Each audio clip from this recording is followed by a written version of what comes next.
Alright, good evening everyone. Sorry I'm a bit late. For today's session we'll be going over my code a bit because I've read up a bit and I think the solution I found is kind of a bit unnecessary. So I'll have a look through that, and after that I was thinking of moving on to making a simple racing game, and that will involve making a polygon, or maybe not a racing game, but perhaps something like asteroids or something, just something very simple. And I just want to kind of make something today, so since it's about game development anyway. We'll be looking more into animations at a later time as well.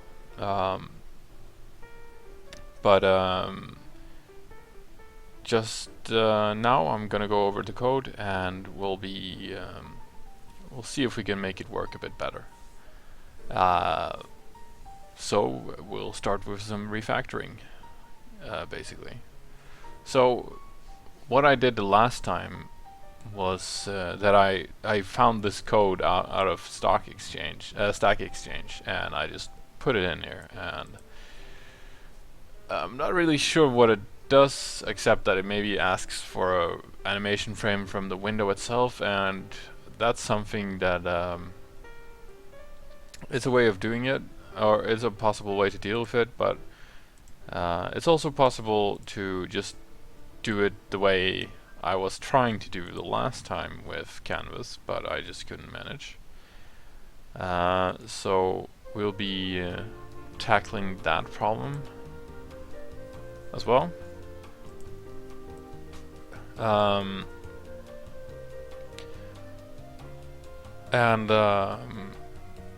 Yeah, we'll be using set interval because I tried using that the last time, but it didn't get it quite to work, and I ended up using this method here, which is a disaster. It's a recursive function,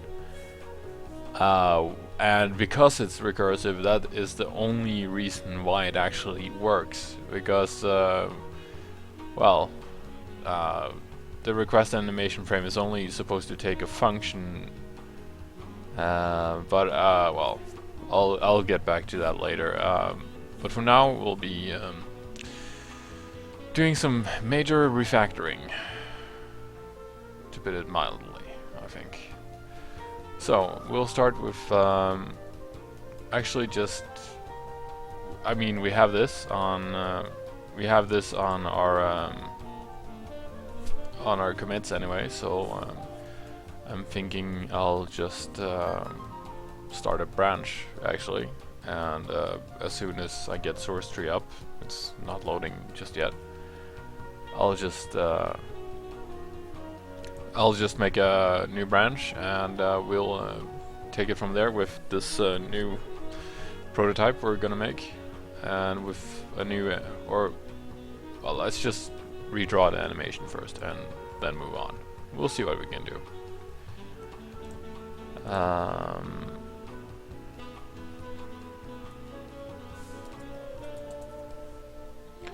So let's see here. We can kill this part at least. We don't need that anymore. And the image loader,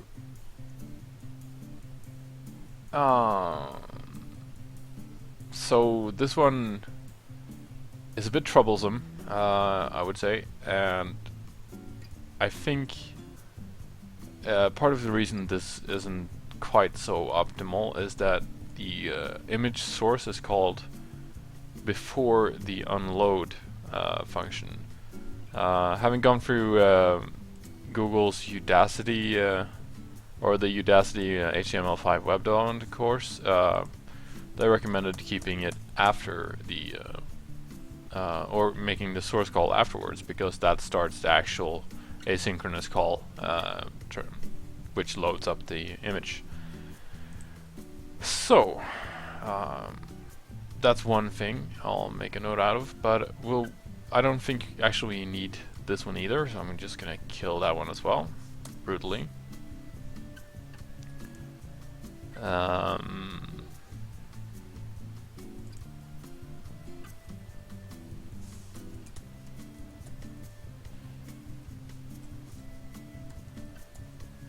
let's see here. I'm just typing on the chat. So the page loaded, it's a nice one, I guess.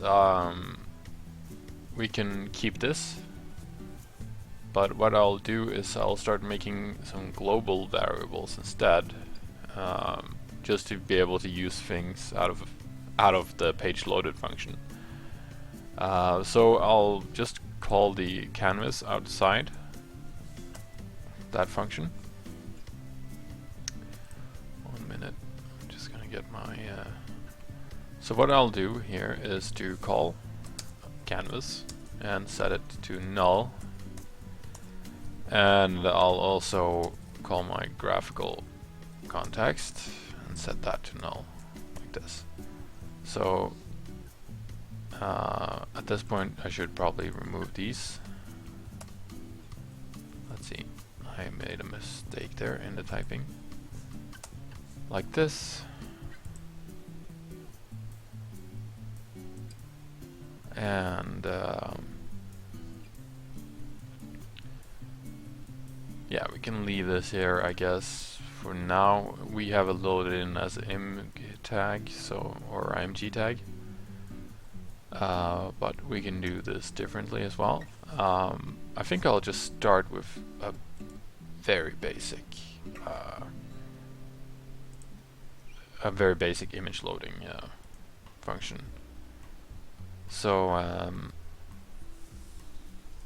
I'll kill the draw function because I'm fed up with that, and we'll kill all of this too, I think. Okay, so now we're back to basics. Actually, just kill this one as well. Okay, so now we have our image loaded in, or we have it in the HTML, but we don't have it loaded into the context. So if I now refresh, we'll... Oh, sorry. I had to save first, and then if I refresh, we'll get nothing. So that's how it is now. So to move on from here, I'll have to well, make a new image call, and that's what I'll be doing now. So I'll make a couple of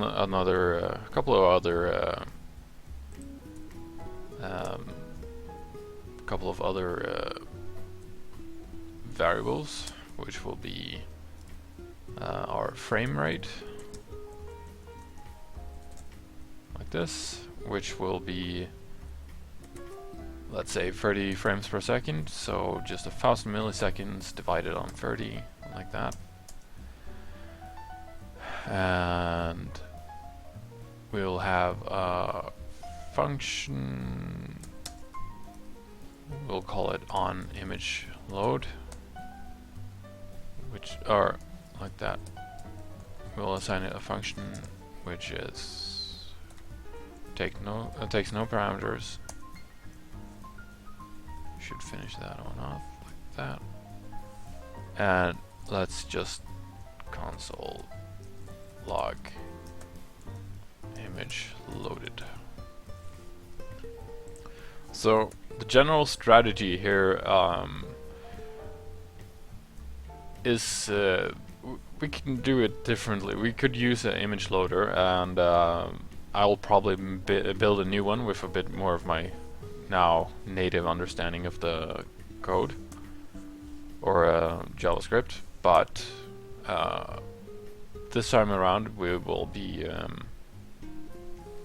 we'll make it so that the screen is black or something like that until all the images load in. But currently we aren't actually loading in anything, so we'll have to get around to that as well. So we have the crystal image. It's still in the folder, so we could still just call it basically. So I'll make another frame and or make another variable which will be the asset. Could make it a array like assets like this, and we can make the first one into we could make that into the URI, so crystal.png like that. So now it's just an array with one element, so it won't be a lot. So so yeah. What we can do, I'm not entirely sure if it's possible, but I think we could make small new images out of the one we already have. It's done by having several canvases, but I think it's a bit heavy-handed. I think maybe we can make images which are slightly less or just clipped from the basic one, the one we have already.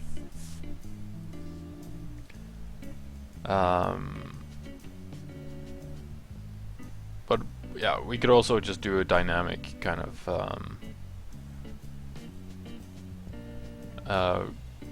or make it a dynamic element as well. Just give it the arguments we need. So as we yeah, I think we'll just do that simply. Let's just not complicate things unnecessarily. We'll make it the asset like this, singular.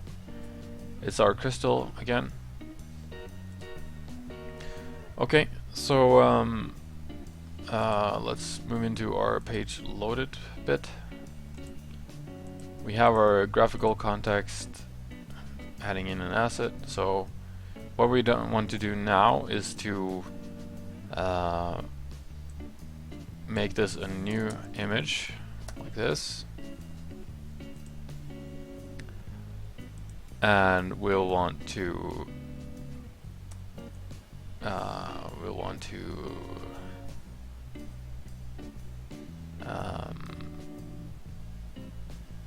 set the onload. So image dot onload equals on image load like that. So this passes the function, the on image load function. It's simple right now, but we can do a lot more with it later. We could, for example, declare which assets have been loaded and register that in a sort of a map or something, in order to like notify the code when to clear away the curtains, so to say. Because the general strategy now is that we just start animating and continue animating until all the images show up, and we'll have the canvas just continue drawing. So so yeah.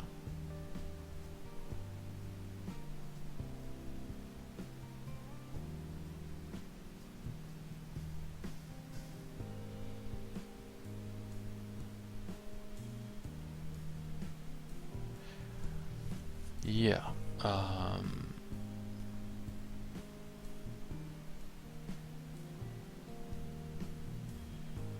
You might actually want to move the image declaration or this one outside, just to have just to make the code a bit more useful. Okay, so now we set the source.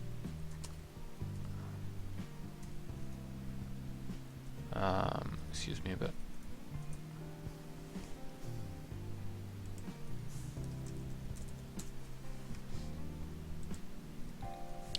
So now we can just give it the asset like this. That should just give it the URI for our image, and we can just give this a test right now. So we don't see anything, but we're not calling any draw either. But we could have a look at our console to see what it reports. And it says in the console image loaded, so that should mean that the image is actually stored in a variable at least, which is good news. Okay, so now we have to make ourselves a little set interval method, and it should be native to whatever top class or top object which is in JavaScript, and you should be able to just write this method call like this, and then put your function calls and the frame rate. That it expects a number here, so we're gonna give it one. We're giving it the frame rate. So now set interval should call this function every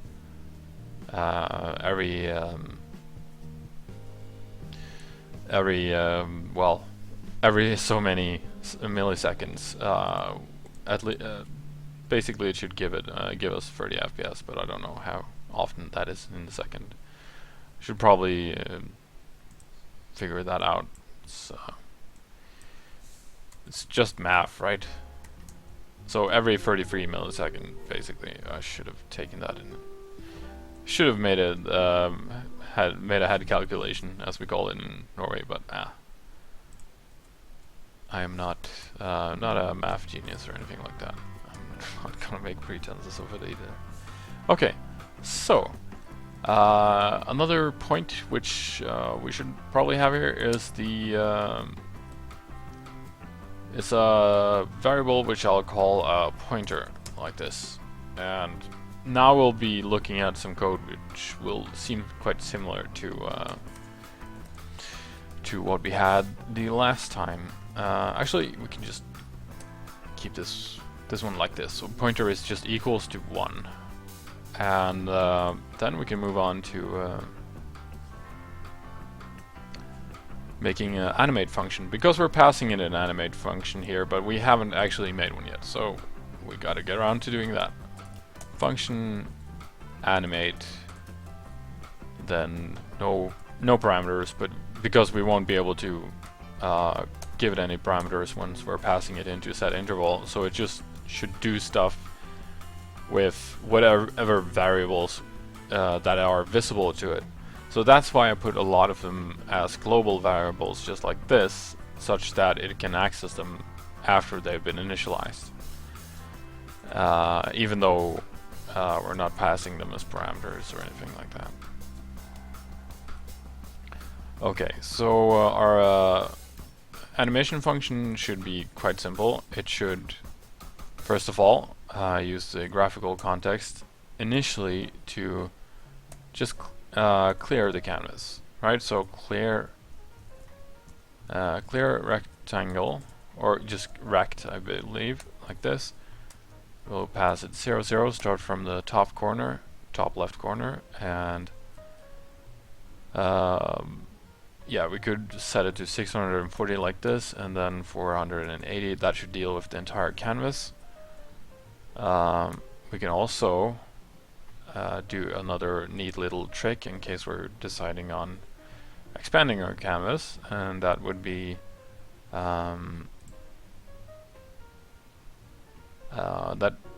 that we could do.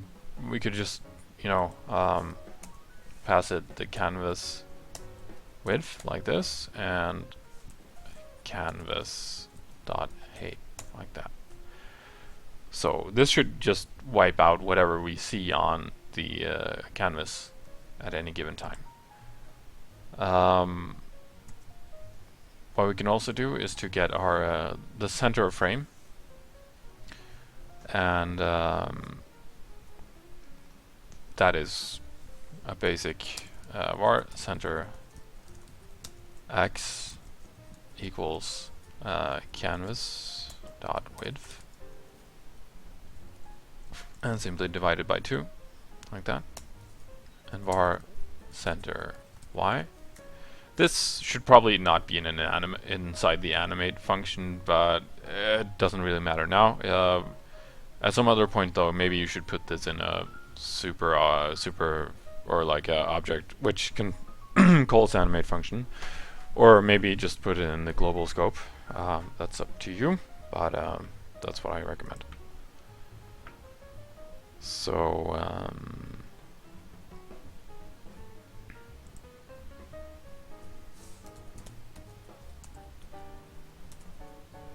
let's just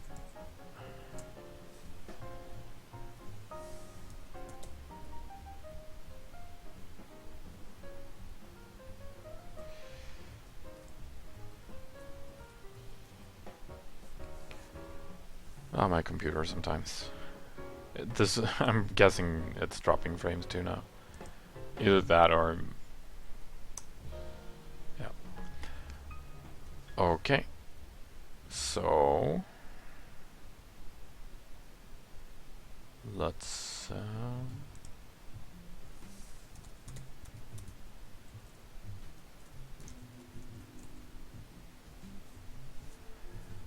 move on from there. Okay, so we'll need our center Y as well. So canvas dot height like that, divided by 2. So that should give us around the center point of the canvas. And we'll have to offset this every now and then, depending on the width of the pixel or the image we're going to load in. Which we're going to do now. We'll be drawing. We'll draw our image, right? So there's a couple of things we need to account for, and this is actually we'll just draw our image, okay? Draw image and give it our image like this, and then let's give it the center X, center Y, like that.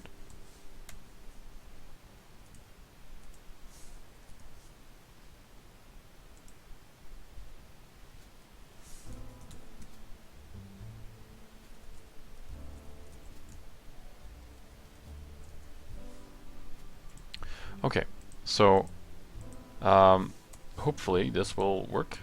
Let's give it a go. So here we have our the full sprite, and it's quite useless just now. It's just, well, sitting there, right? We could have a slight adjustment here at least. We know that our sprite is, or the sprite frame is about 32 pixels each way, or not about, it is 32 pixels each way. So we could adjust our centers by that amount, or by half of that amount. So 32 divided by 2, like that. And we can add that in here as well. Come on, don't mark up like this. Okay, and paste. So that should, yeah, adjust it slightly. It looks like it will hit center, or sort of center, I guess. Okay, and so what we'll do now is to repeat a bit about from the last code that we did. I'm just gonna look that up a bit because it's always visible in our repo.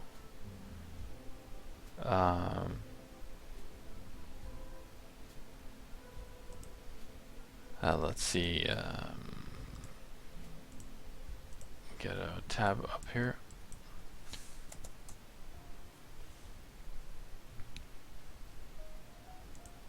So I'll just show you a bit of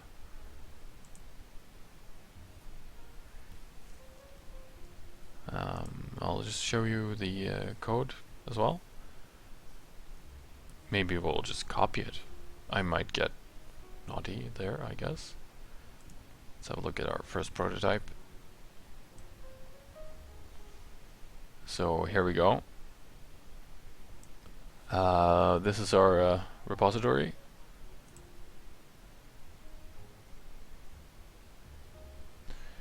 And here we have our index file. And here we have the last commit we did. Which, yeah. It is terrible. But, yeah, let's pull it out. So what we did here was that we just gave it a hard maneuver like this and some adjustments on its position. So let's just pull this one out like that and put it in here instead of this one. And so we'll have not sheet position but pointer here. And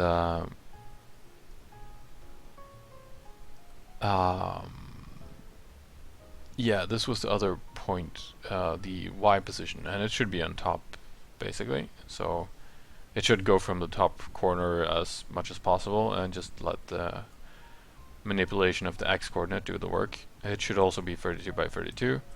The position, on the other hand, we want to use our new variables there. So center X and center Y. Like this. Okay, so this should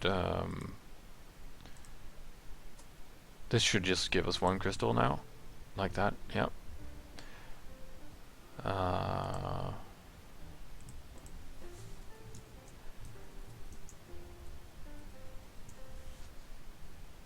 All right, so let's move on. As it is now, it's not moving at all, but we want to actually make it move, right? So we could do this ahead of the call or after the call, but I think I'll just do it here. So we have eight frames on the sprite sheet. Let's just update our pointer and say pointer +1. Cut this, put it in parentheses, which I should have done originally, and then modulo 8. So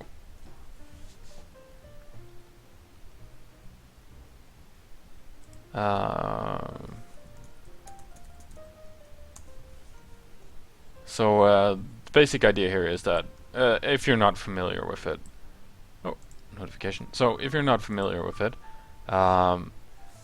let's say 6 divided or modulo 8, right? That should just yield 6 because it gives you whatever multiple, or it should, like, let's say 16 instead. Again, I'm trying to explain math without being really good at it. This gives us 0, right? Because if it's divisible by 8, then you should just get 0. But if you have a number that is, oh god, look at those search points. Anyway, so if you get any value that is not divisible by 8, you get the rest number. So 17 would give us 1. And 24, well, that might actually get us something, but I think this should yield 7. Yup. So you can try this out. Let's start at 8, for example. That should give us 0, right? So assuming we put it something higher like this, then we should get 1. And we're assigning it so that it kind of resets itself. And doesn't kind of let's say loop over, or that it kind of resets itself naturally. That's the point, right? So we have done this now. let's just kill that tab. And then we should get our update. And as I hope it's visible, but now it's kind of updating itself. So we could... it's moving a bit fast, so we could adjust that slightly. By, say, let's move it down to something really slow, retardedly slow, 12 frames per second, right? And now it's moving at a glacial pace. It's great. We could set 24 frames. And now it's moving slightly faster. So this is a simple sprite.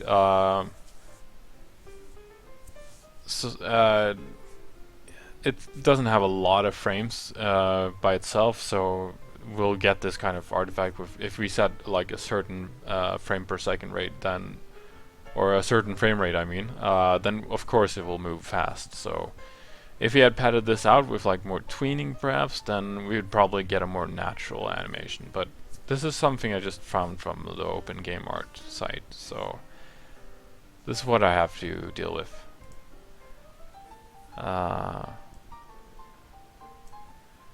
So yeah. Anyway, this is that was my bit about animation, and now I'll move on to something else. So I finally got up source tree here. Let's find our. It's not so horrible, this experiment, by the way. I just like to exaggerate my names. We have some changes, and it's just in the index file, right? So let's make a commit, and in it we'll just say that we have now refactored our animation code. It's better, I think.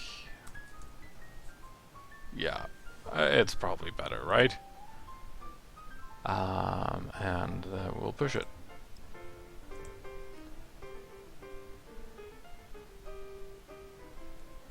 Pushed. So we've updated our master branch, and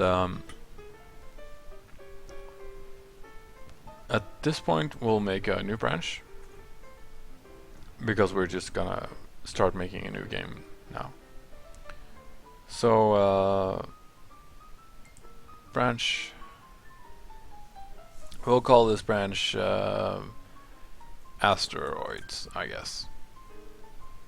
Because why not?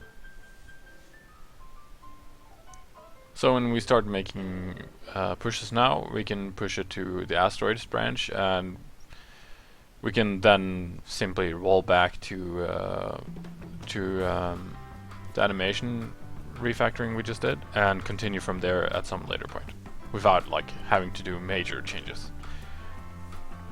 Yes. Okay. So we have done this. Now we have our animation, and now we're not going to use it anymore. Or we're not going to use it for this part of the project anyway. So let's do some ruthless killing. Or actually, yeah, we can leave it in actually. But we'll have to make some changes anyway. Because now we have the clear context and everything, so we should maybe let that stay. I think actually I'll pull these ones out now, like this. I like to gather my global variables at the top, so oh, that was center Y again. I already got that one. So Control C and set that one to null as well. Mid position. Canvas mid position, like that. And then we'll just remove this part of the text, like that. We don't need our pointer anymore, so at least not for now. So we'll remove that as well. And actually we don't need that one either. And the pointer is no longer useful.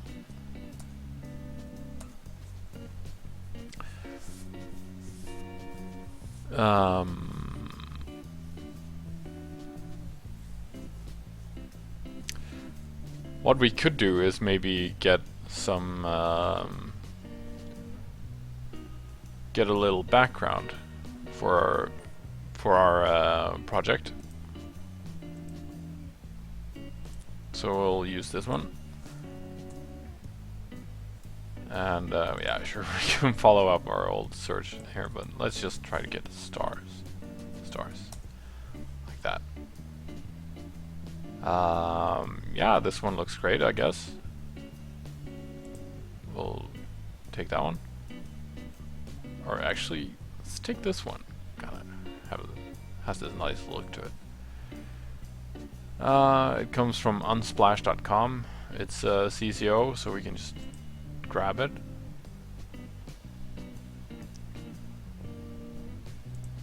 And it's huge. Same image as this. We'll have to move it to the correct folder.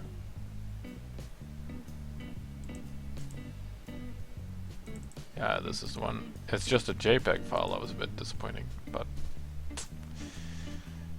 doesn't matter. It's just a background. Okay, so goodbye tab. Notice that I always kill my tabs. It's totally what I do. Okay, so we have our space background, or like space background. We'll just keep it for now, but we can pull it in later.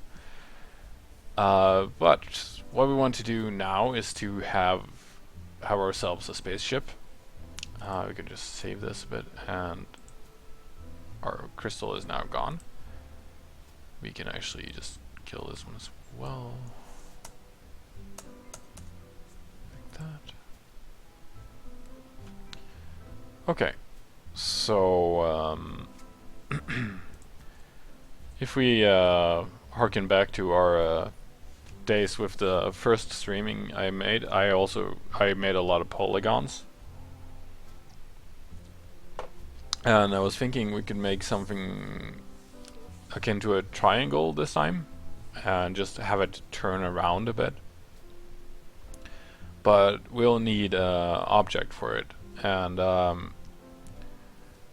we need a couple of properties for it as well. So what I'll do is to make ourselves an object here, and we'll call it spaceship, like that. And it's equal to object, like this. And we'll give it a couple of properties. So this is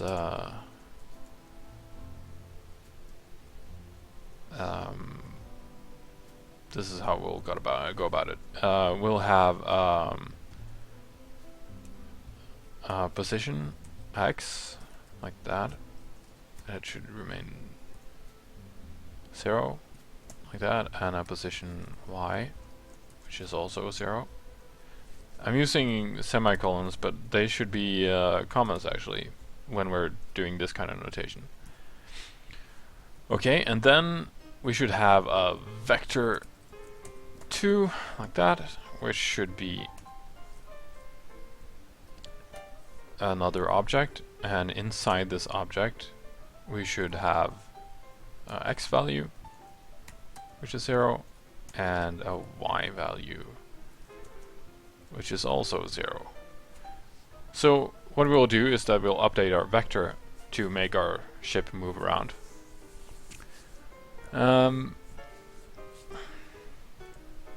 And we'll also have our angle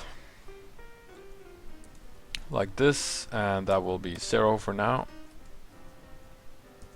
I think actually that is about it.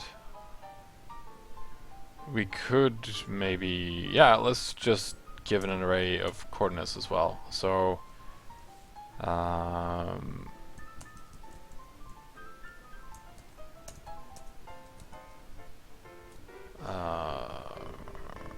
how do we attack this? Actually, let's just have a coordinates like this, and we will just actually the coordinates will kind of depend on the relative position, so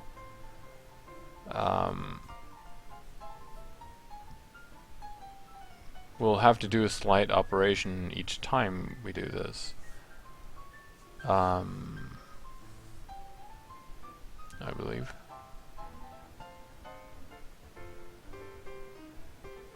Huh.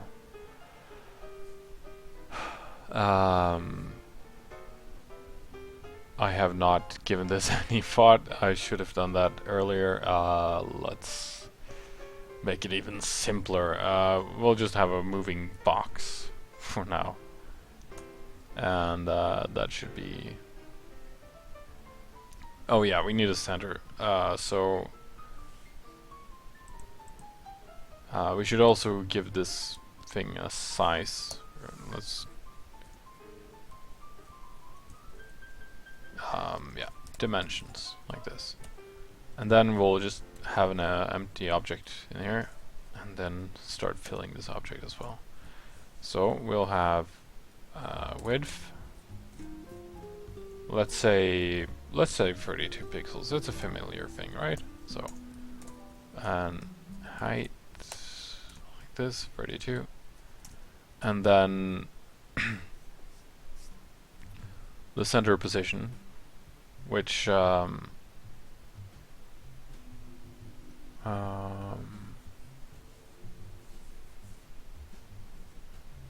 center of the object. It should be something that we always update, I guess, but we'll just give it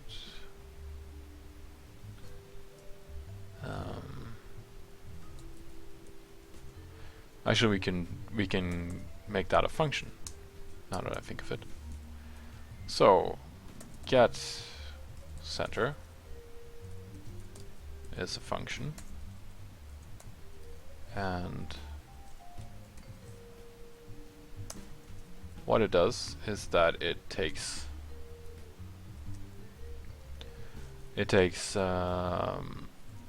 this dot position, no, pos x, like this. We should actually give this make this a variable, so center x like that is this pos x divided by 12, and center y should be this pos y divided by 12. So that should give us a center point. So what we have to do is that we actually have to rotate this thing. That's what we're aiming for, right? So we have to do that. And we're gonna pass this into an object which will return.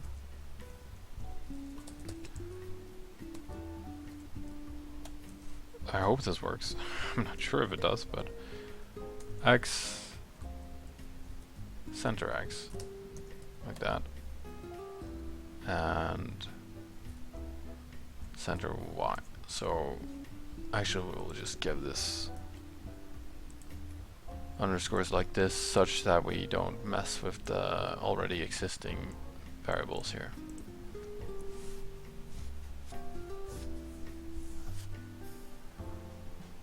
Okay.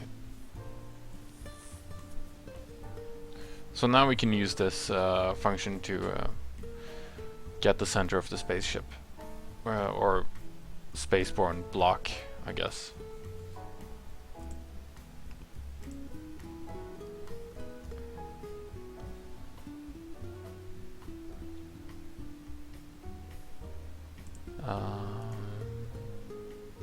Yeah. Okay. So on page loaded, we will initialize our our stuff, right? So let's initialize our ship as well. I mean, it's already initialized, but let's just give it some more juice. So center X here should be equal to canvas width, like that, and center Y should be equal to canvas dot height, like that. And then we should get our spaceship dot pos X, like that, and spaceship pos Y should be center Y, like that. Okay. And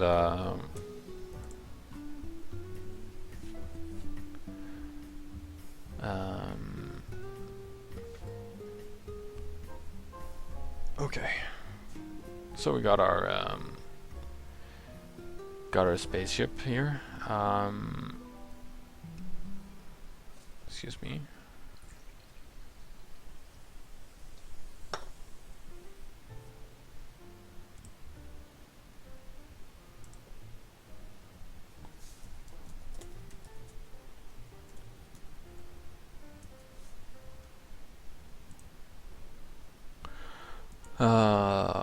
Let's see. I forgot that I actually didn't make a bit of code, which I should have, but we'll be fine.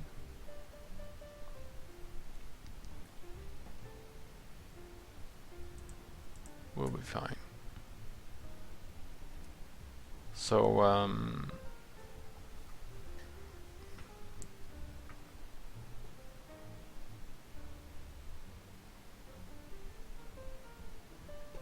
so what we can actually just animate it now, I guess. We can make it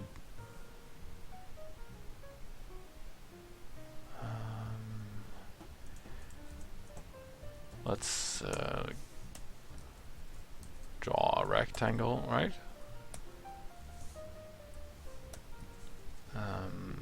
Let me just grab my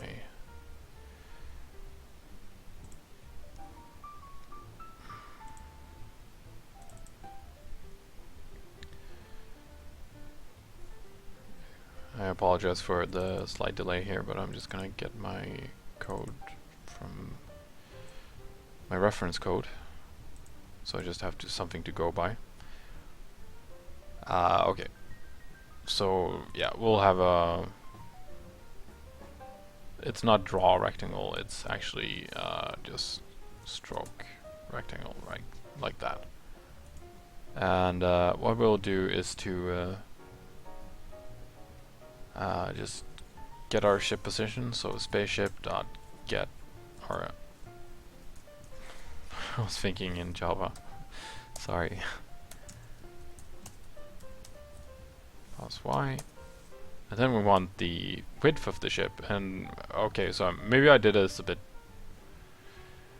unnecessary. But well, whatever. Spaceship dot dimensions, that, and then width, and finally spaceship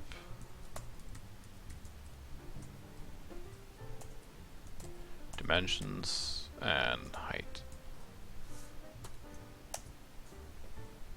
Okay, so now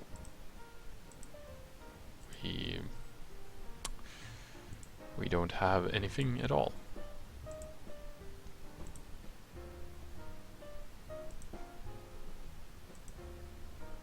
And okay, let's just comment this out just for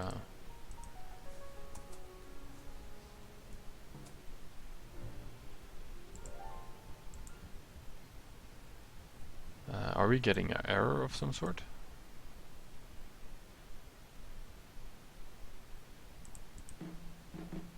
No. Everything is just fine. Except we're not getting anything.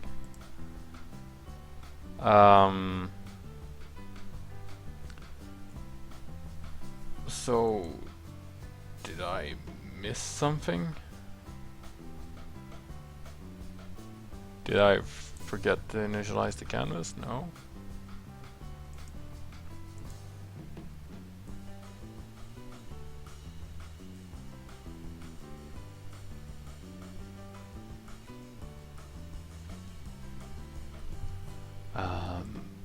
Did I write this wrong, maybe? I don't think so.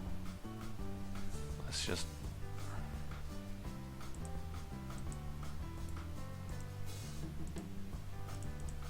Hell, let's just console log this too. I am drawing.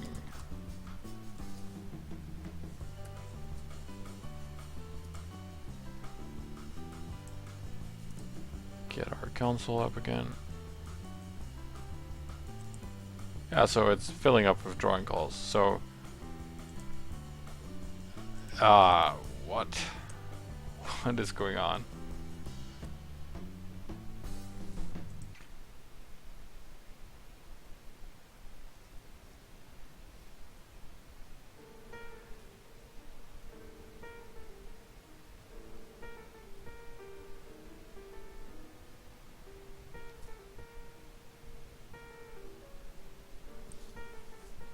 What am I not getting right here? Did I mistype something or...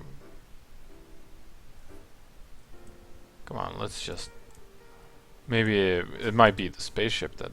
or the spaceship object that's dealing us some trouble, but...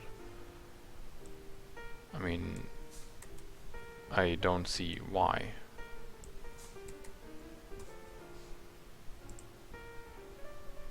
Maybe it is the spaceship, so...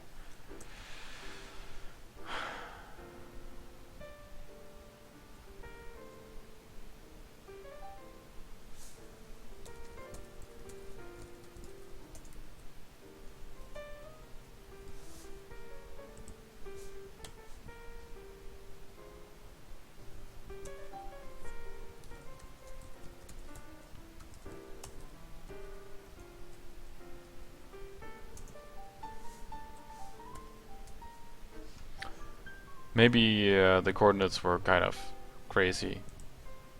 That might be the case. So let's just see what the console says again.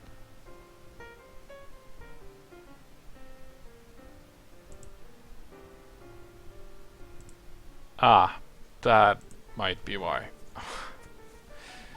I forgot to divide like that. Stupid, stupid, stupid. Okay. Okay. So, spaceship.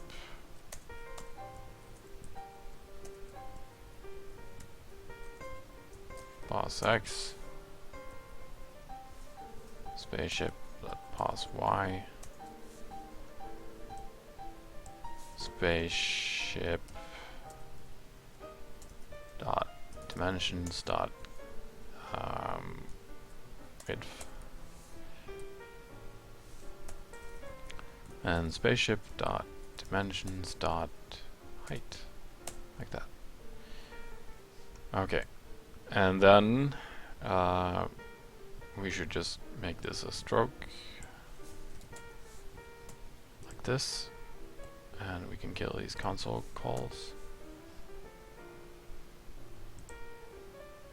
Yeah, like that. Here we go. It's kind of off center, but it doesn't really matter.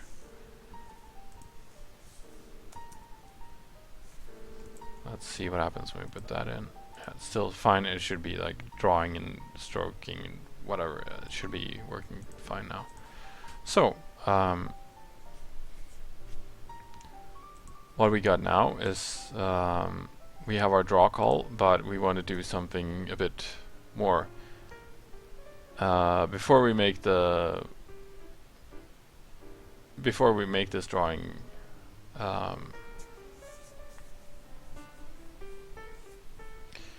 yeah, let me just check my notes a bit. What we have is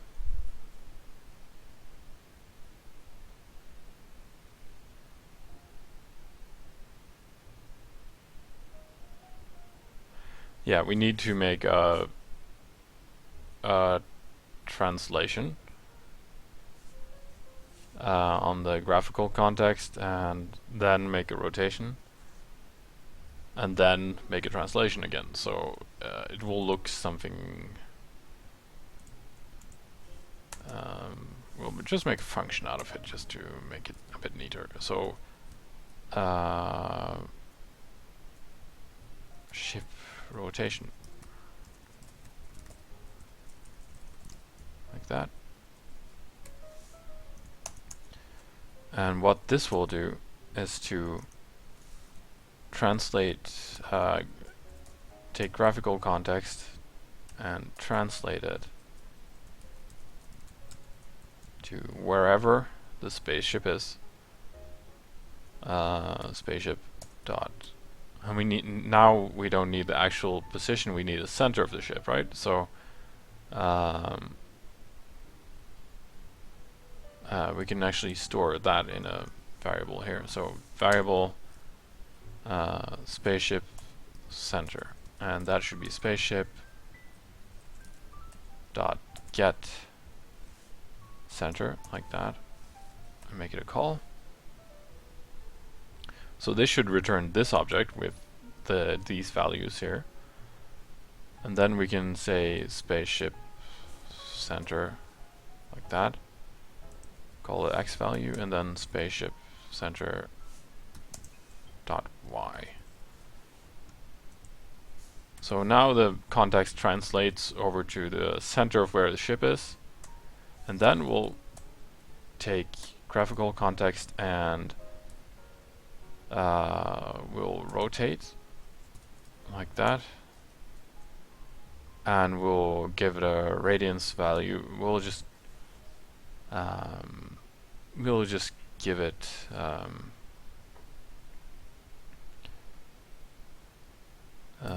we have an angle here, so we'll just give it the spaceship angle. Angle, like that. And then graphical context again, translate. So this has to be done before we actually draw the ship, so it might be a bit weird, but then we just move it back to 0, 0.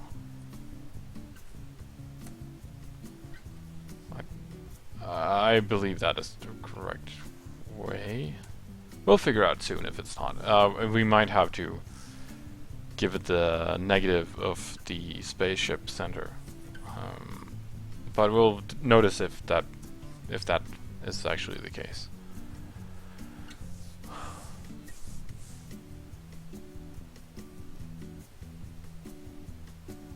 So yeah, I believe this is all we need for this function, and we'll just call it in here, ship rotation, like that, and then we'll just draw the ship again, and we can test this out already. So nothing happens, but we can do something fun. We could make the ship rotate, so we'll give it a function for it. We'll call it rotate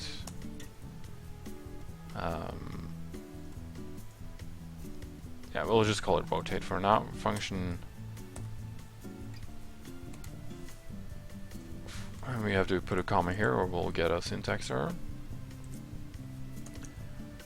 So what we'll do here is to give it a new angle for each time. So that we can fix with a bit of a modulo thing. We could just actually just update the angle by 1. It should give us a slight rotation every frame. So angle, this angle equals this angle, like that, plus 1, and then modulo 360, as in 360 degrees, and yeah, I believe that is all that we need to do. After it's drawn, we could rotate the ship itself. So spaceship dot rotate, like that. That should update the angle of the ship. Let's try it out. Yeah, so now we get something messed up. and I think I know why. It's probably because we didn't do what I mentioned earlier about setting it to the negative of the ship position. So now we have this runaway kind of box. Let's try again. No. That didn't work at all.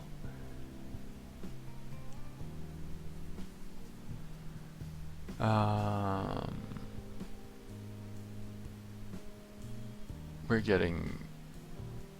It looks like it's rotating, of course, but I think it's rotating from the corner.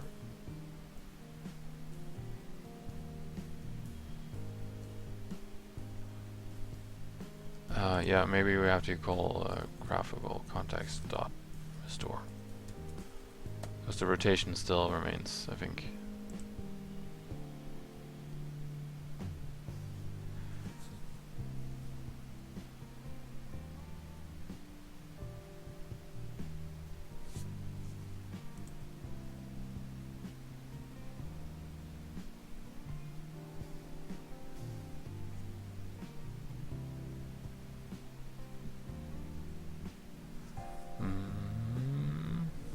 Some bug we got there.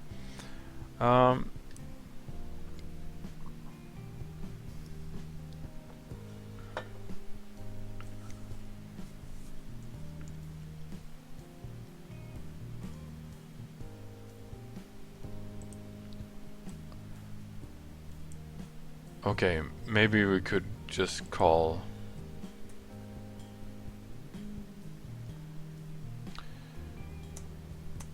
I believe this is because the graphical context just goes nuts, basically.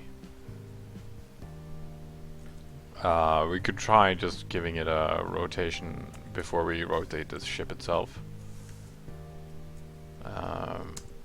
Graphical context, rotate, and then just give it the inverse of the actual rotation that we gave it. Or we could just give it 0, maybe?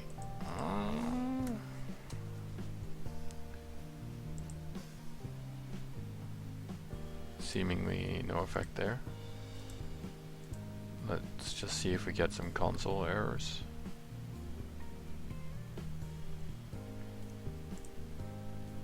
Nope.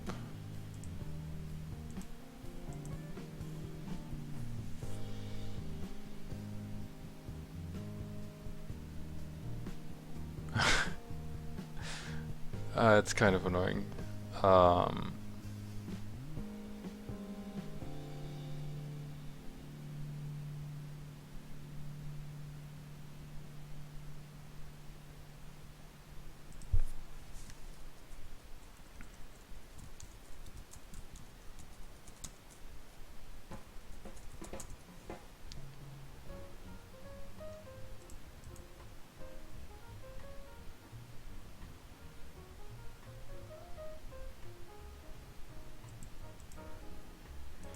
Let's see if there's another way to do it.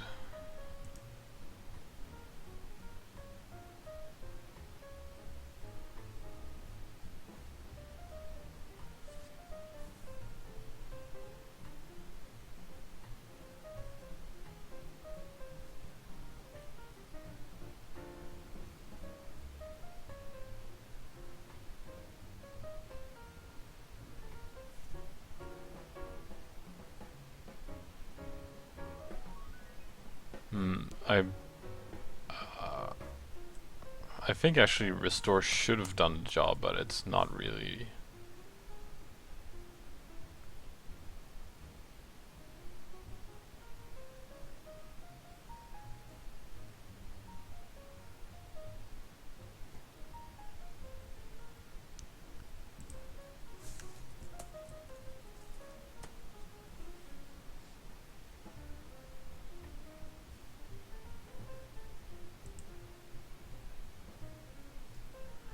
No, that didn't do anything.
Yeah, I'm just trying to read some reference on what to do because I'm kind of lost right now.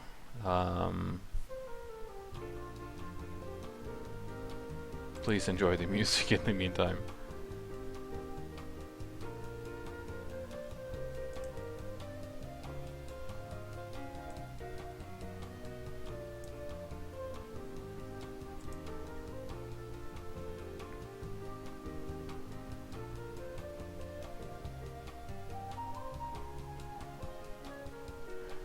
Oh hell, let's just move the graphical context save like that and move it up to just here before we make the call. Let's just kill that code. Let's try again.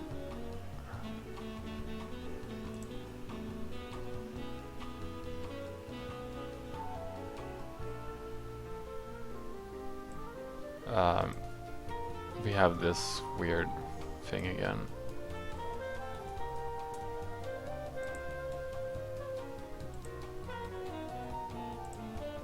No effect.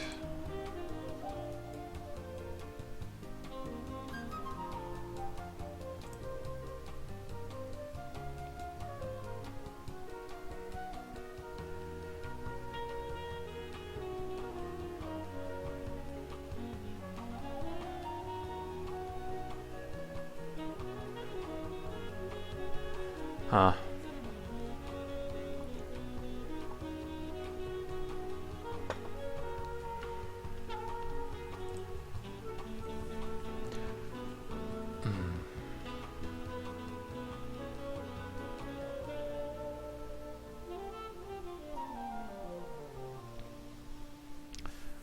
One would have believed that this would actually restore it.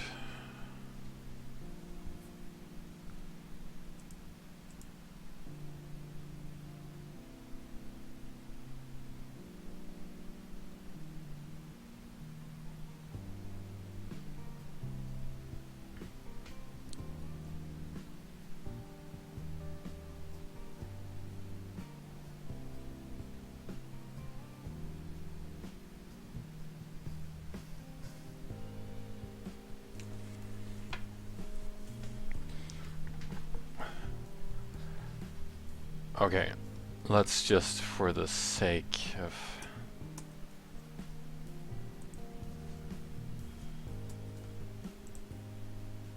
Now it's not doing anything, right? So let's call animate.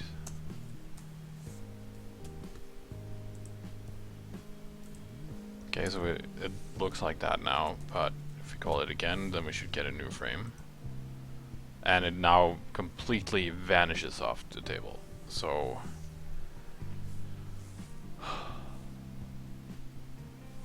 Okay, we can deal with this. Our center should be...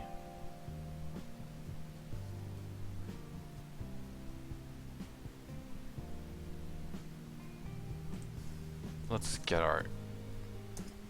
let's get console to log the spaceship at angle. Because this is a quite drastic rotation. And let's see what the console said.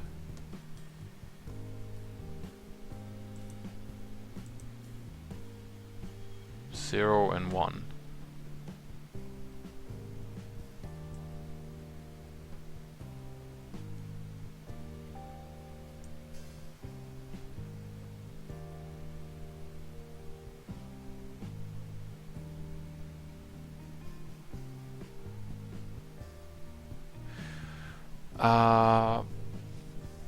Yeah, so maybe...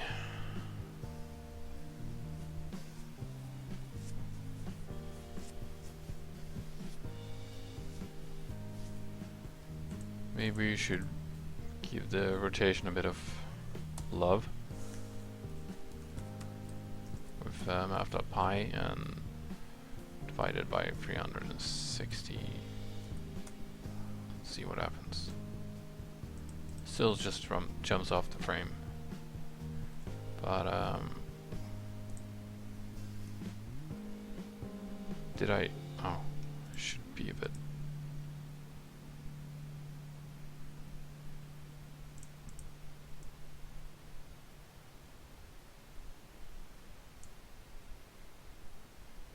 Huh? But why does it disappear? I mean, we'll only get a slight variable here, so.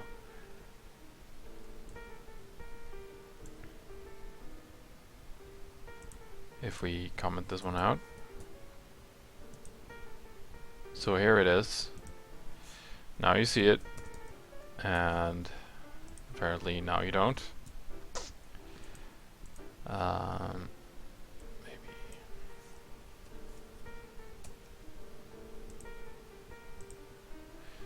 So it just jumps straight off the screen, but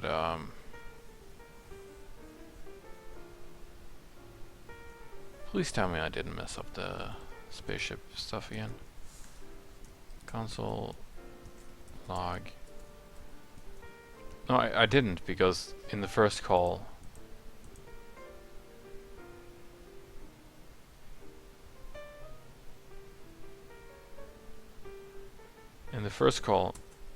it is plainly visible like that.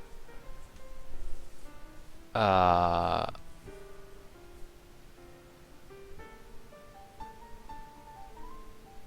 why am I not giving it?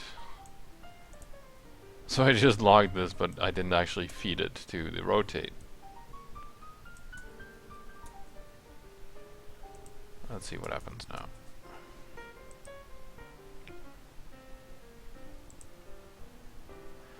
Okay, maybe we can try to let's kill these again and set the interval again.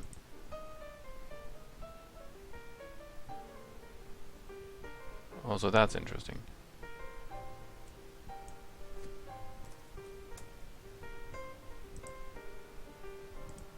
Let's slow down the frame rate a bit.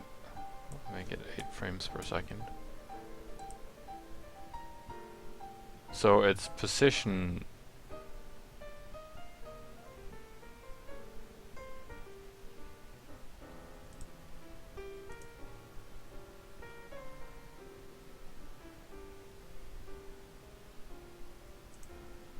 this is our log, by the way.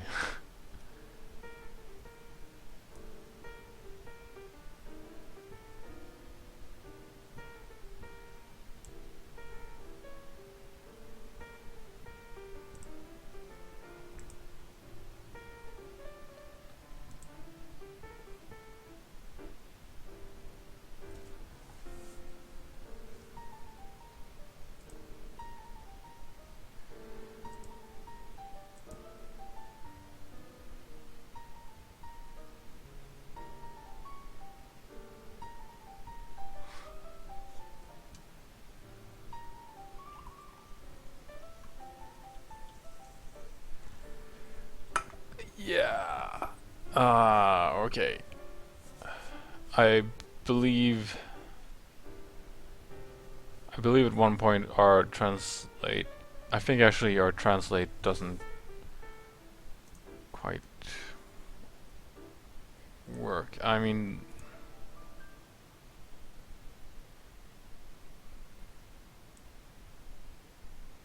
wow, did it just cycle all its way through the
Okay, so what are the centers of the spaceship?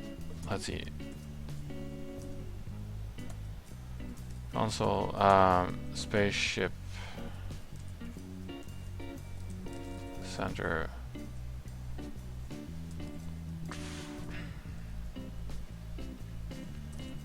This spaceship center X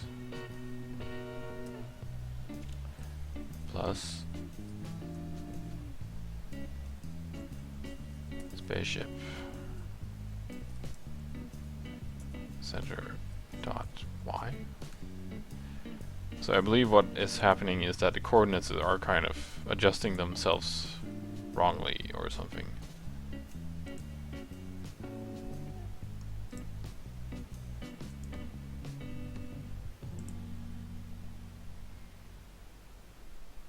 Huh. Undefined.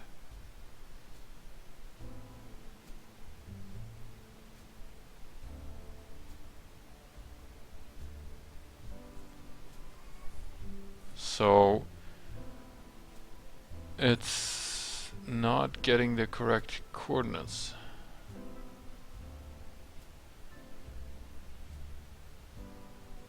At all.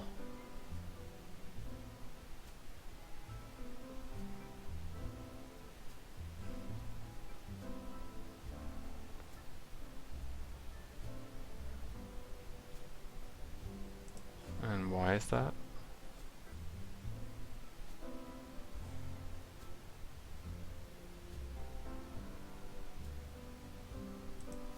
Obviously, like that. And it should not be divided by 12, it should be minus 12. Oh my god. The worst bugs.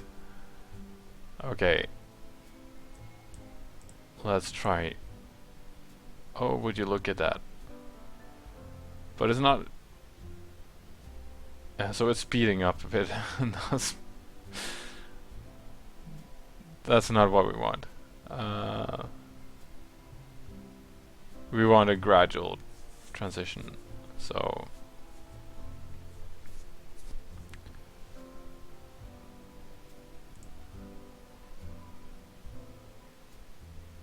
yeah. If you'll excuse me a bit, I'll have to make a short trip downstairs. I'll be right back. 5 minutes.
Alright, I'm back again.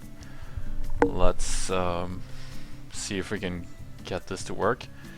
I might have to do a bit of a different approach to what I've done just now, because now I'm rotating in. I'm rotating this the square here, and it's. I think this is actually causing a bit of issues because I'm not really hitting the center of the spaceship as much as I want. So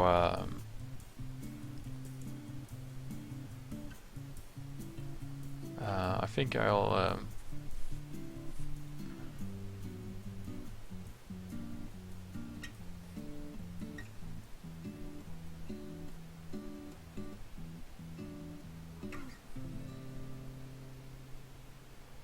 okay, so let's say we stop with all the rotation things a bit, and we put it here. So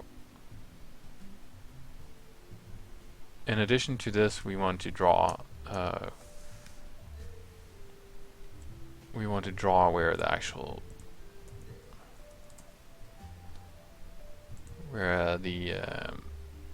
actual center is. So we'll begin with graphical context and just begin path like that, and move it to spaceship center dot get x, y, like that, and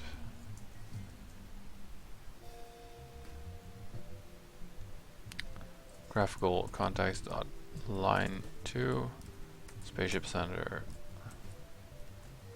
+1 and spaceship center y, like that. Okay, so and then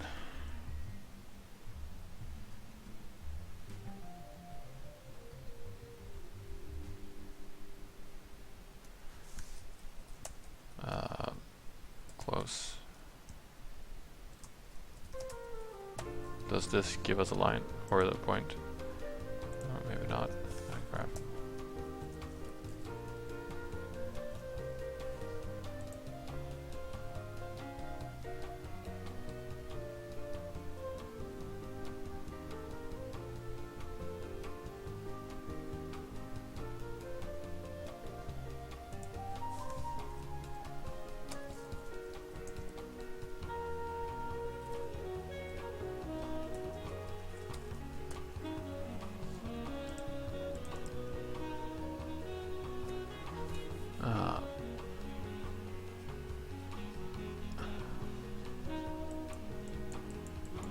Actually, I believe it's there. Let's just exaggerate it a bit.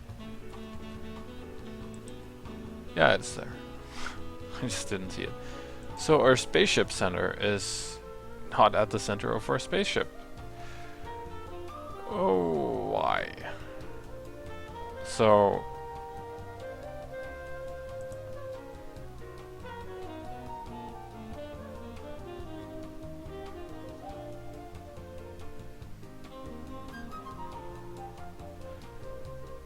yeah, obviously that is why we have to put it inside, not. Okay, so now we have that sorted out. That should put the it's not 12, it's 16. What am I doing? That should put it in the center, and if you can't see it, just trust me. We'll just comment out this and probably just kill it. Actually,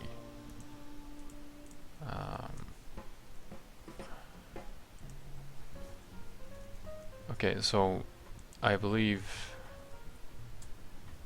it should be working now. I'll just kill some logging code here because that seemed to behave well.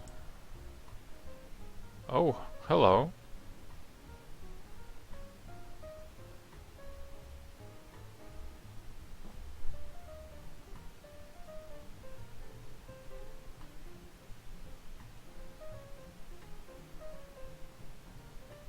So I do believe the rotation kind of picks up a bit of speed, which is, or the rotation isn't gradual, as I was hoping it would be.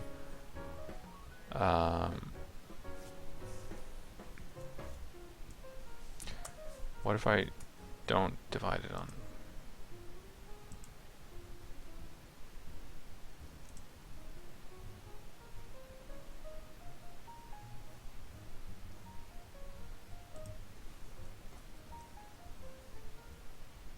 Whoa, where did that go? Oh.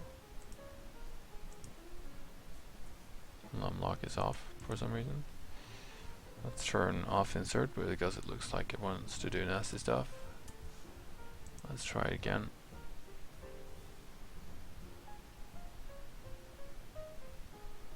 It's still picking up speed. And then slowing down as it reaches 0, I guess.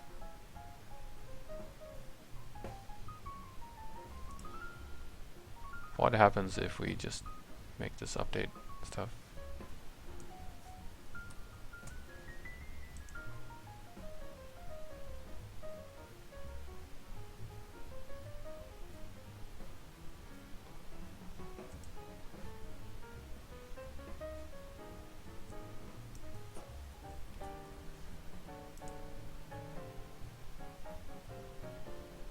It looks like it speeds up every time, so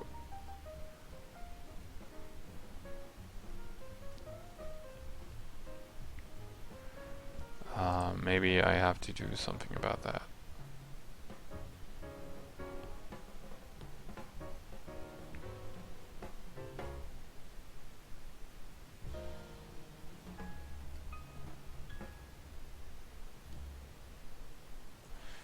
So essentially,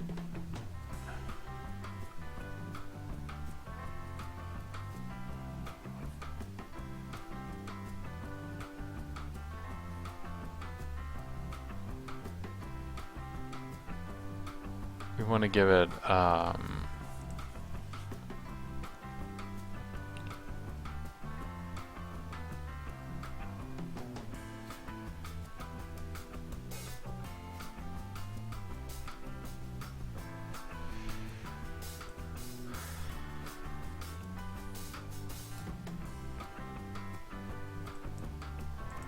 instead of doing it like that, maybe we should just kill that and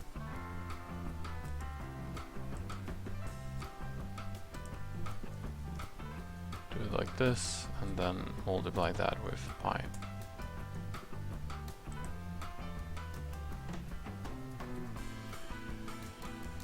What is our... oh.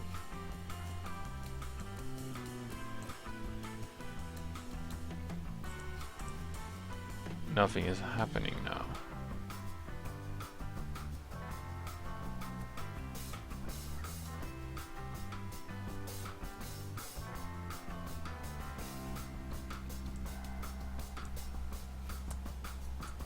Probably nothing happens now as well.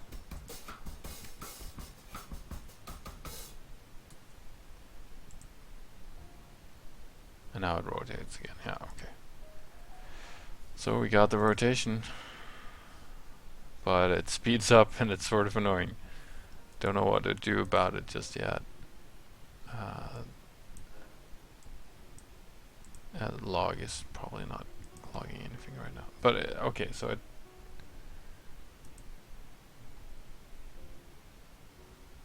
we probably have to fix this. Okay, so we probably should get the angle to just be complete. We'll just move this out of here. And we should get this to just produce a radians instead of just whatever it's doing now.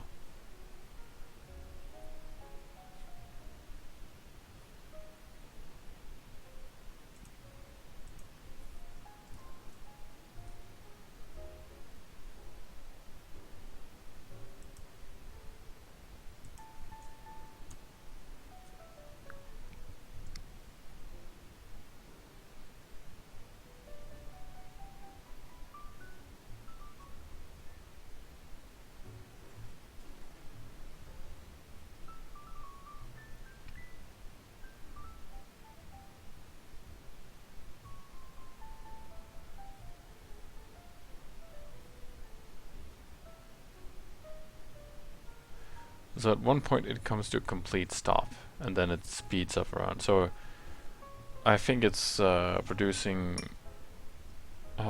more, like it's producing something that looks like a kind of a bell curve or something, for lack of a better word.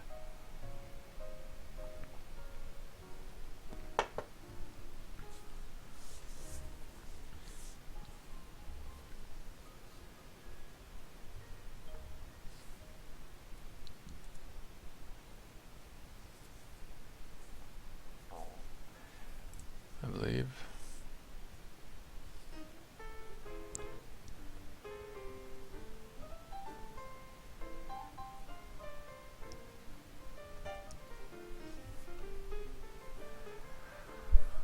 Okay, okay, but I can't spend forever dealing with this rotation part. I can't. I really can't.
Um,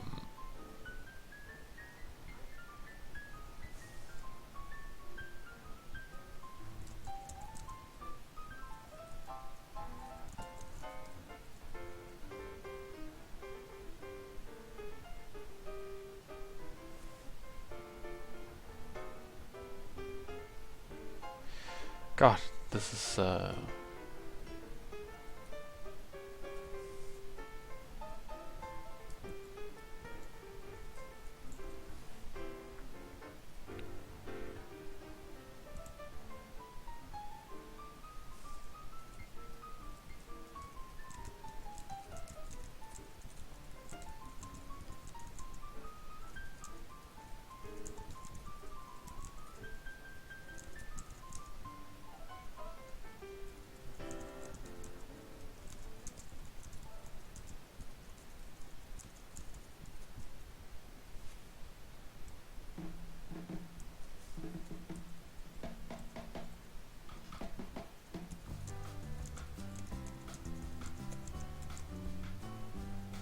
sorry. I'll just take a short break here. I have to fix something.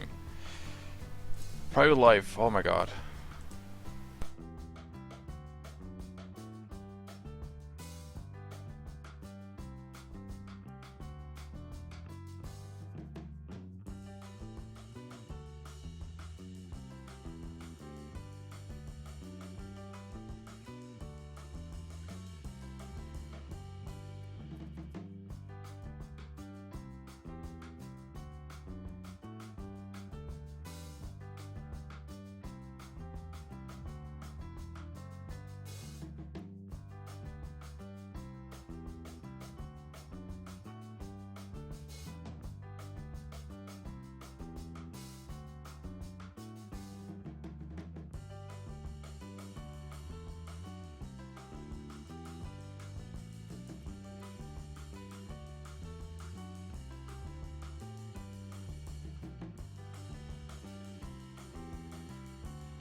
Alright, I'm back again. I was thinking of actually solving this rotation bit before moving on,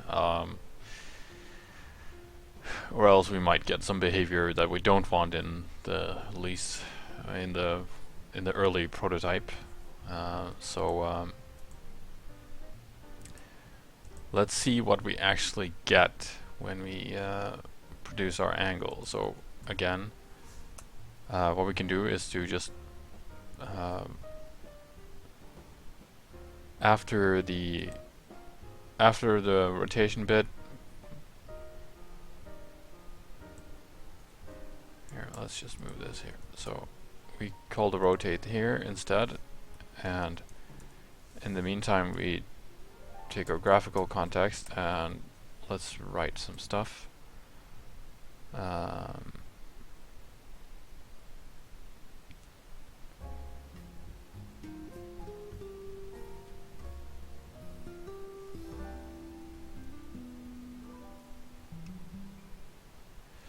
Oh my god, why can't I remember how to write? I think it was just stroke text, wasn't it?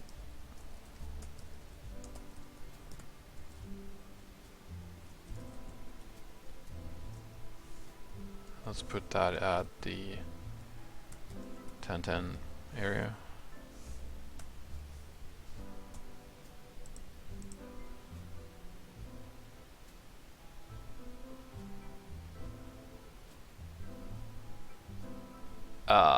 Does this mean that our text gets rotated as well? Yeah, it does. That's not fortunate.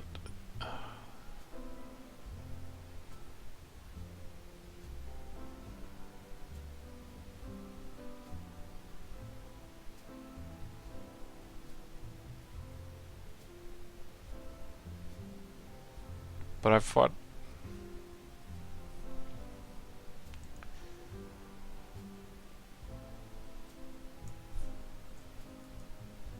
Okay, what if we put it over here?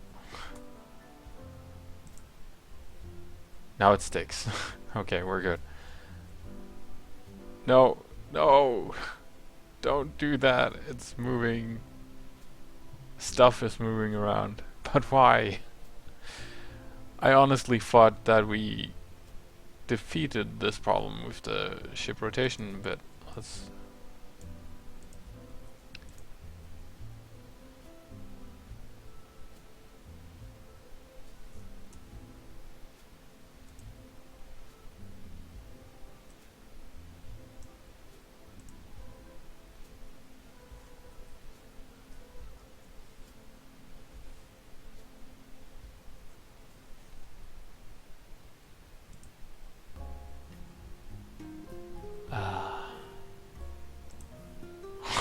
What is this? I thought... I mean...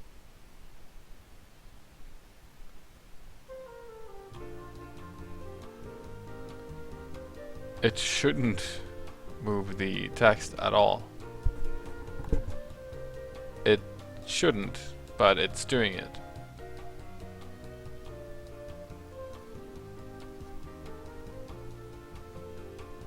Because, I mean... Oh my god, this is more Google stuff, isn't it?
Hmm.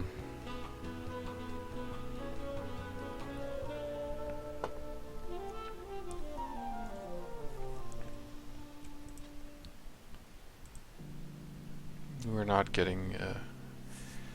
this is a bit strange, but we have to fix it.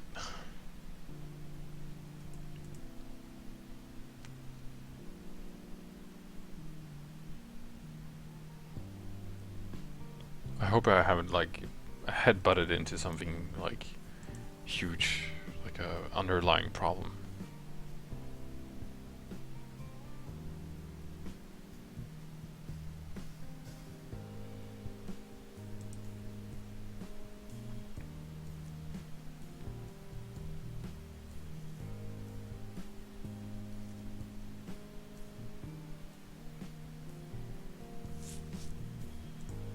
Okay, so what if I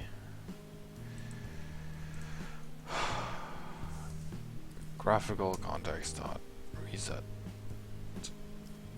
transform.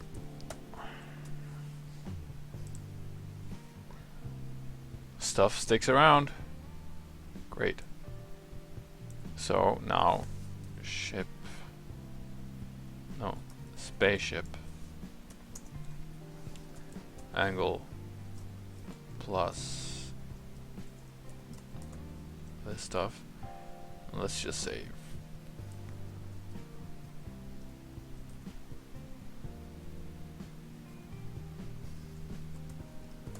I don't know, that's a static number anyway, so.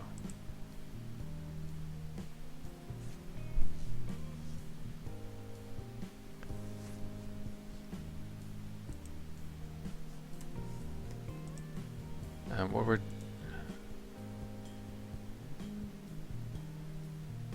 So yeah, we're feeding it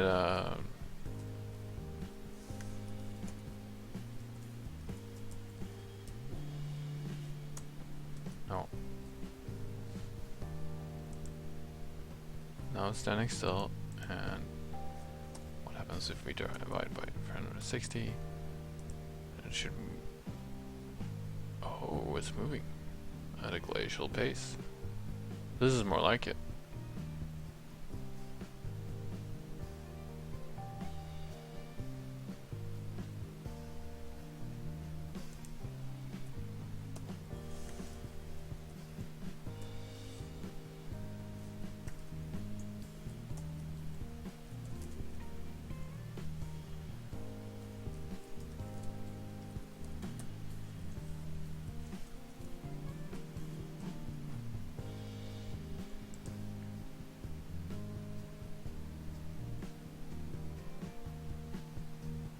So now it's moving very slowly per frame. Let's increase our frame rate again to 30, like that. And now it's smoothly...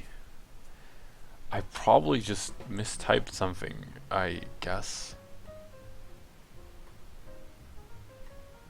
But now it's turning around nicely.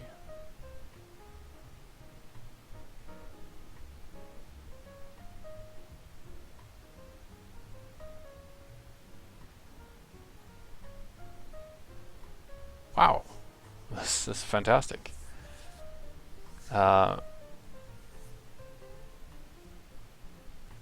We should probably just get, instead of having this map in the rotation here, we should probably have the rotate. We should have a get radians like that, and then make a function out of it. And because this will need this anyway, and it should be localized in the spaceship variable, so this angle multiplied by math.pi, then divide by 360, like that.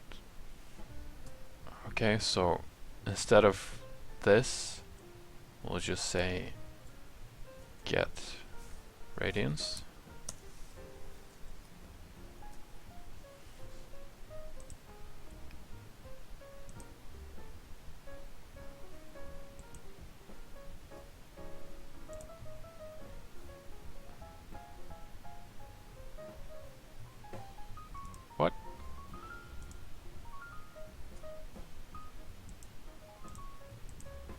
What just...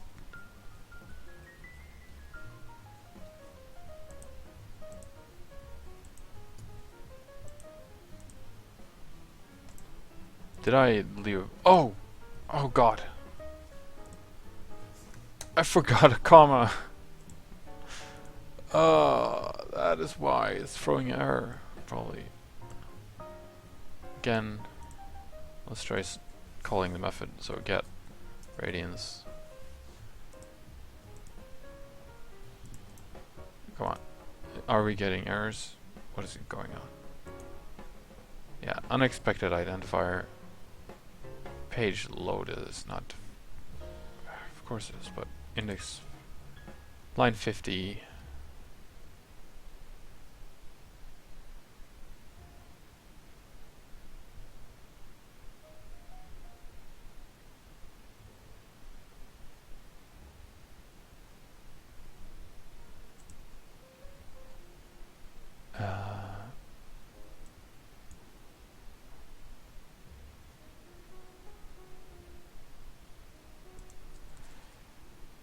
Doesn't this work? I believe it should.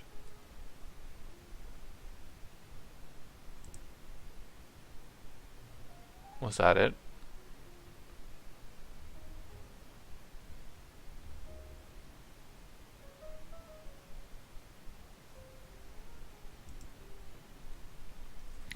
Okay, so now we have it working. Sorry. Now it's rotating a bit smoother, like we wanted it to. But now we should also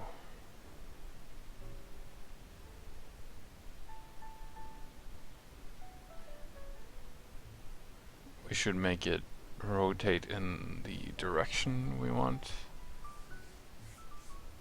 So let's give this one an argument, which if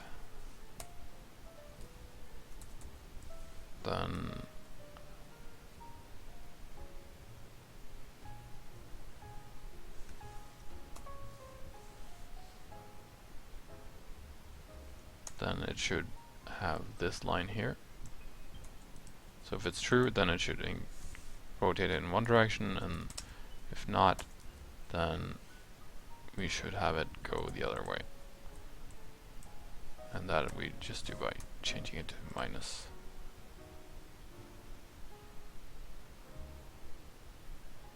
I hope that works. So let's just have a quick math check. So -1 modulo 360. 359. Okay, that's great. That's what we want. Okay, so now our code won't run properly. Or it did. Oh yeah, because by default it's false. So if we just set true here, it should move in that direction, and false should set it moving in the other direction. Cool.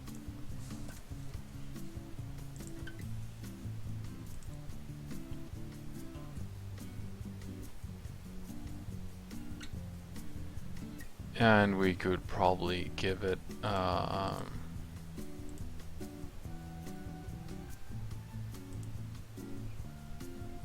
even more. We could give it an impulse.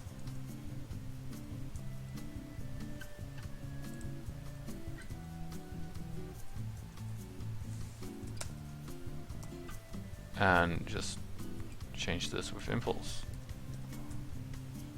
Like this. And then say 1 like this. That should result in the same, but if we set this to 20, it should rotate a lot faster. Or 3.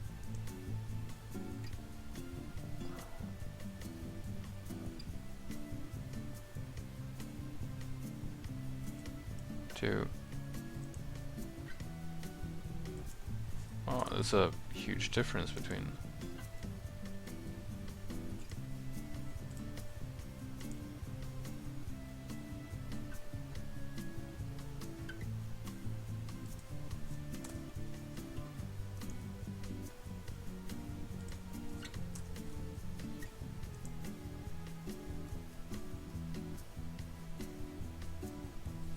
Yeah, okay. So now we got it moving it a bit. I think it's behaving a bit strangely, but okay.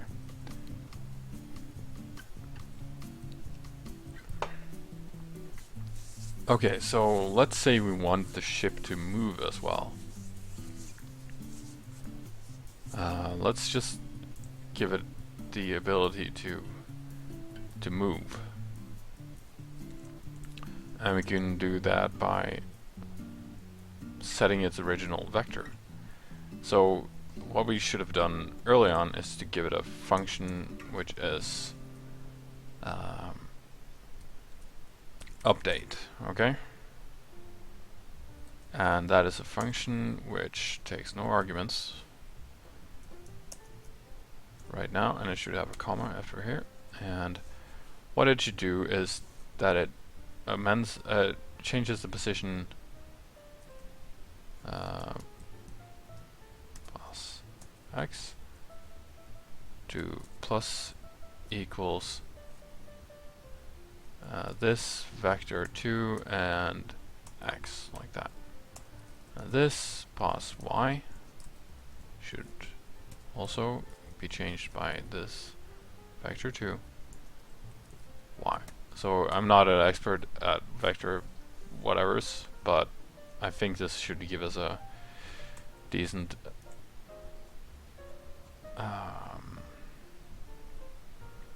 this should work decently. So we also call rotate here. So what we could do is just call rotate inside the update. We could, but we don't necessarily want to. We could perhaps put the impulse in I mean, maybe we want to keep it rotating or something like that, or maybe we don't.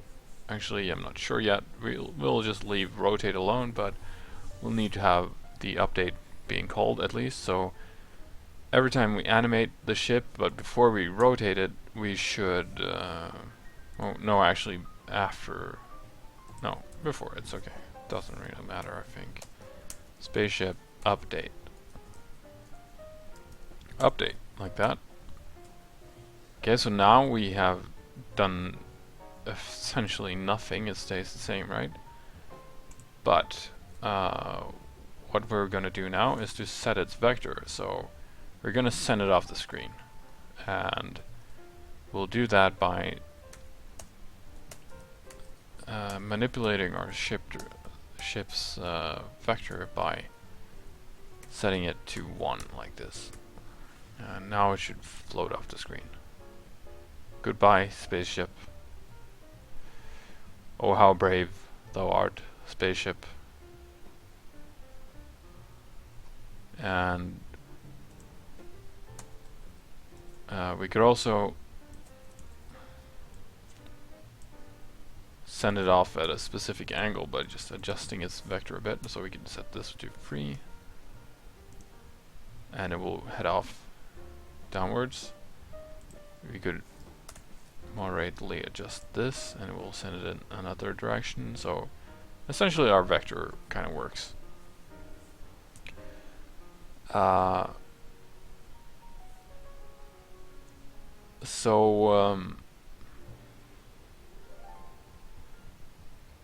What we should also do is to keep our ship staying in the same area, right? We don't want it to move off the screen. So our update should probably be updated a bit more.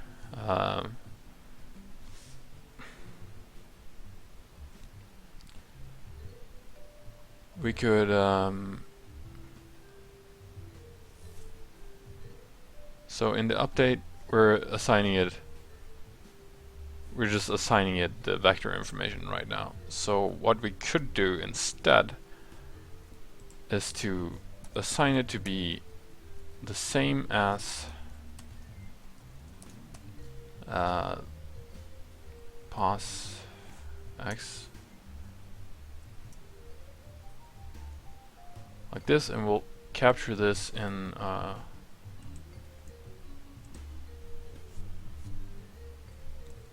I believe this might work, canvas dot width, right? So, and then we want to also do the same here, and make some slight changes. Where do I, why? Let's do this again. This, pos y plus, and then modulo canvas dot height, like that. Let's give it a try.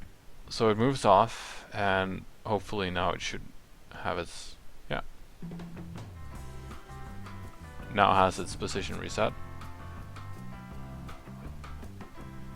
Sweet, this is cool.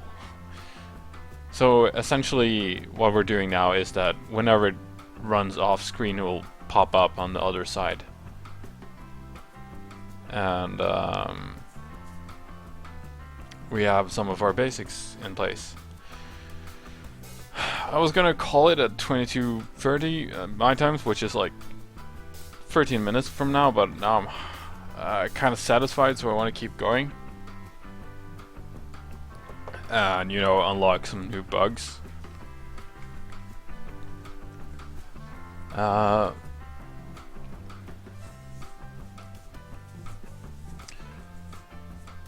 Which we'll probably do just fine in a few minutes.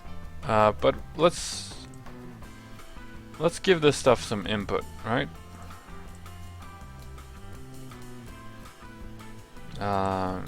We want to give it some input. And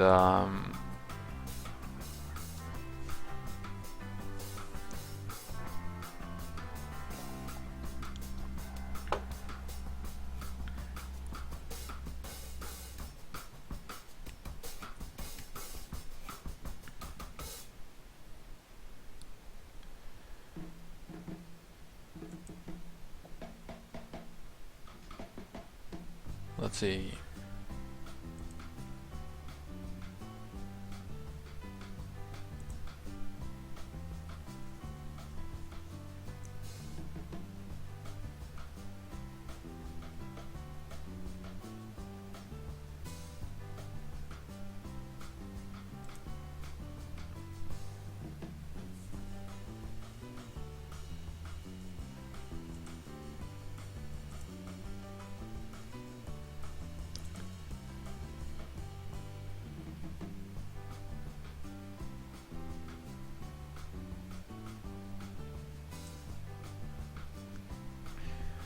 Okay, so we want to make some input.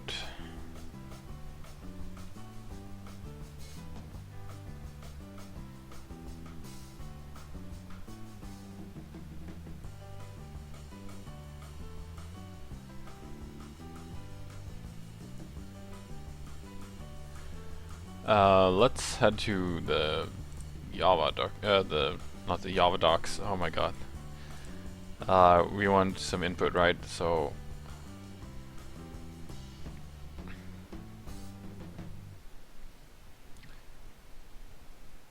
we're gonna use the W3 schools documentation.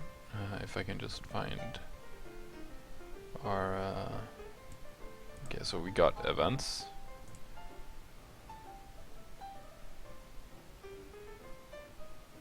HTML events.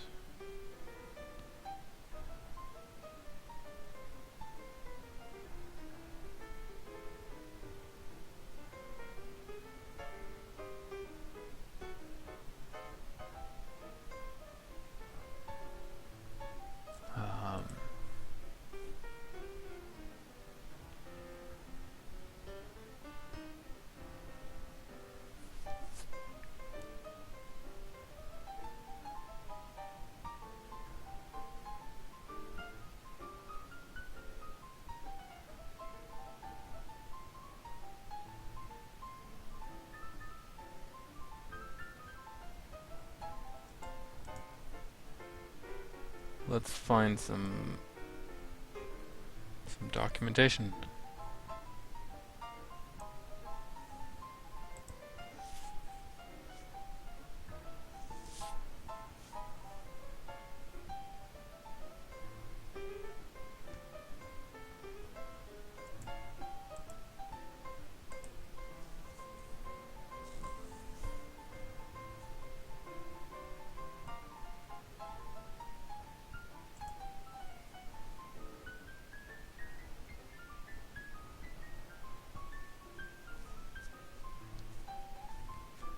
Okay. So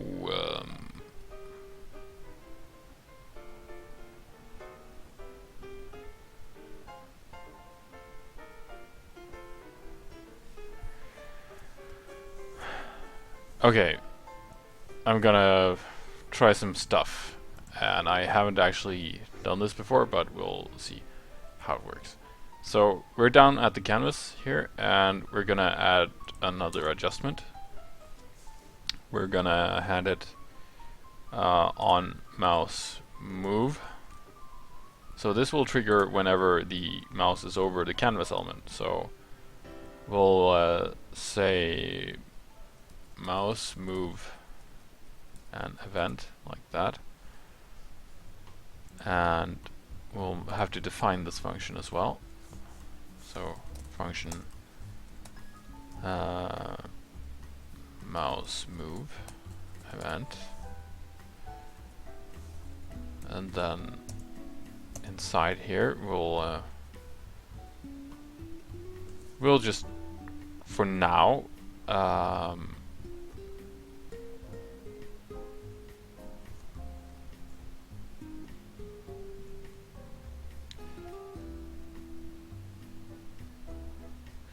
we'll put some.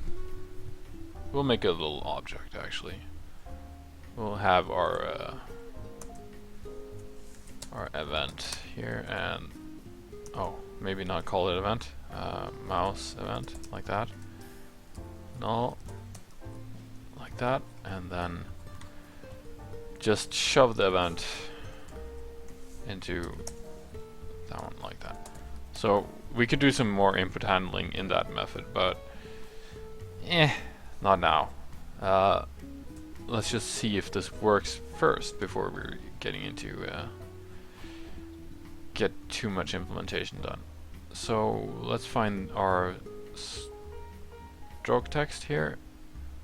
So this is filled up with some noisy stuff here. Let's just say no. Let's kill that and say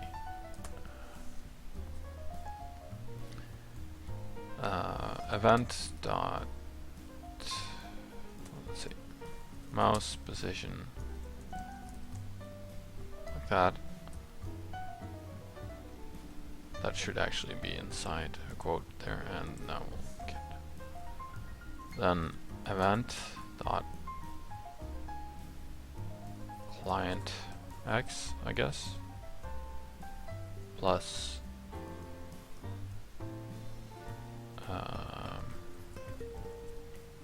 event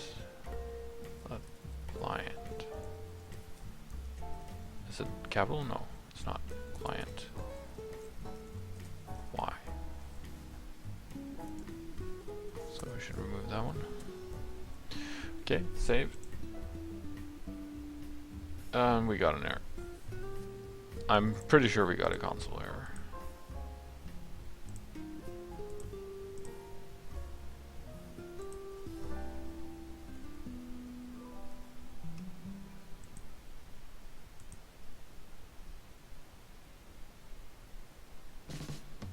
So it's undefined. And okay, so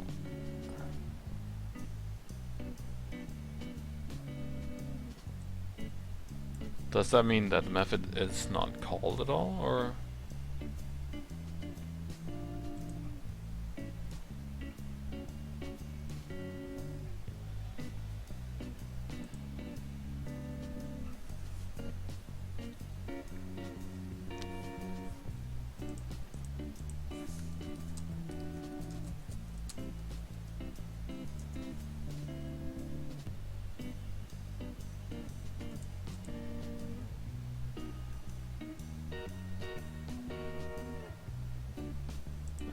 probably doing this the wrong way.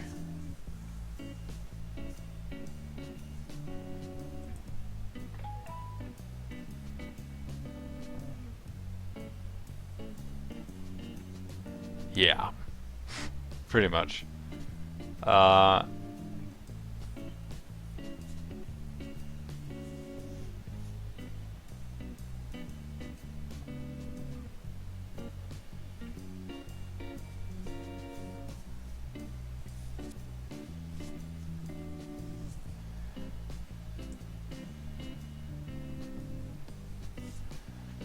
Yeah, and let's do that again, shall we? Okay, so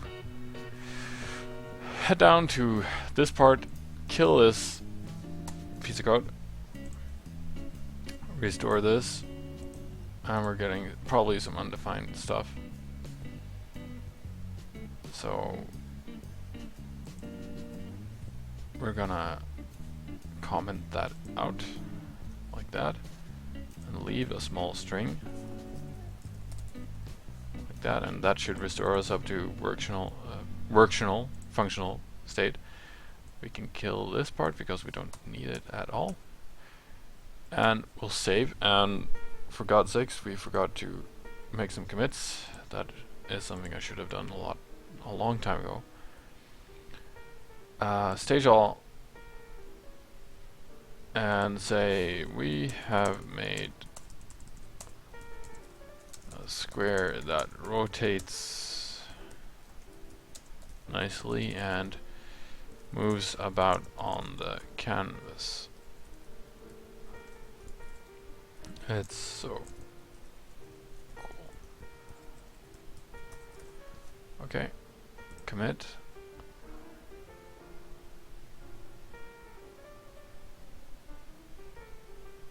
So now it's in our asteroids branch and not in our master, which is here. And okay, so what we're gonna do is to alter this a bit. So in the declaration of canvas, we should do something a bit more. We should add an action listener to it. Canvas. Oh, come on. Canvas dot add event listener, like that. Mouse move, I think, just like that. And then inside that we'll have an anonymous function, because who doesn't love that? We're gonna give it an event.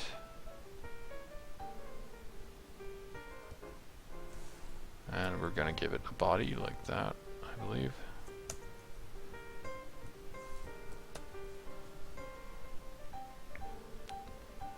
And we're gonna say false here. So in this area we're gonna send our mouse event some information.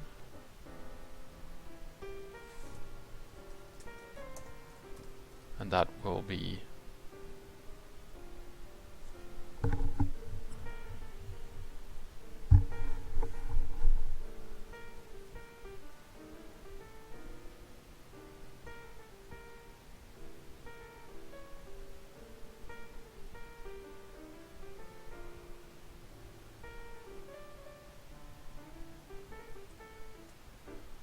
that will just be our event, I would guess. Like that, and then I believe we could try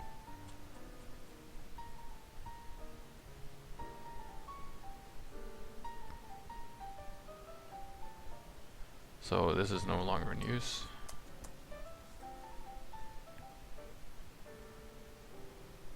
We could have used it, honestly, but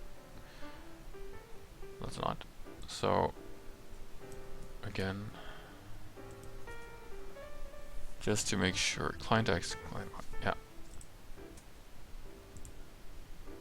And we're getting errors again.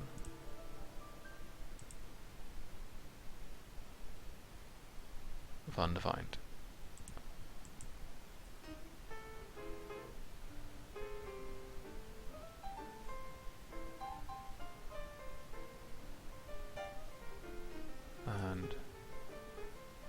we still getting that error?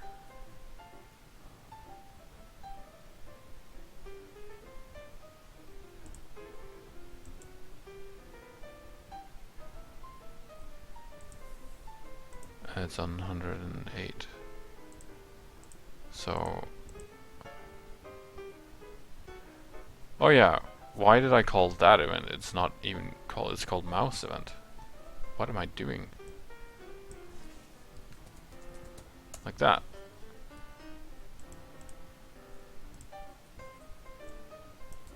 It's no wonder it's been throwing a fit like that, and it's now cannot read properly because we haven't actually moved anything here.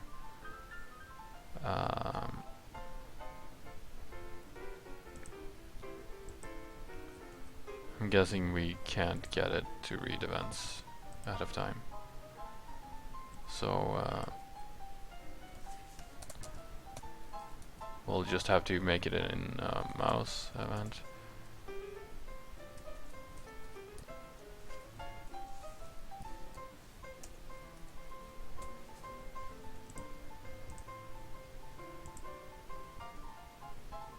Like that.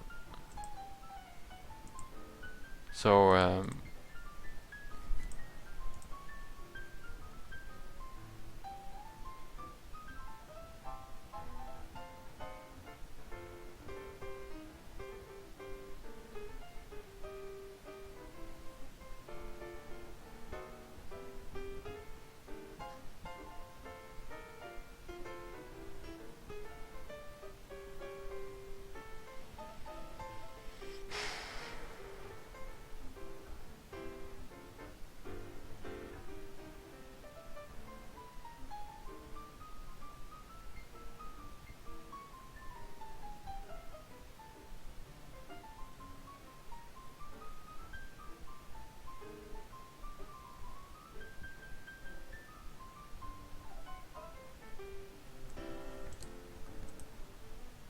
we're not getting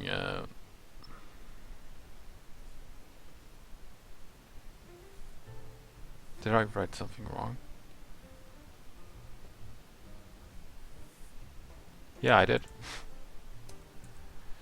Typical error. And here we go. Mouse position. But it's slightly off where, because it's there's a bit of padding here, so it's slightly off. And that means we have to do some stuff. So we have to fix the coordinates it's producing.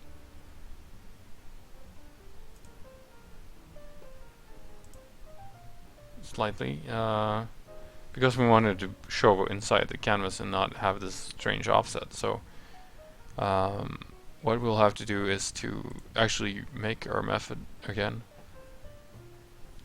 The where shit our spaceship is.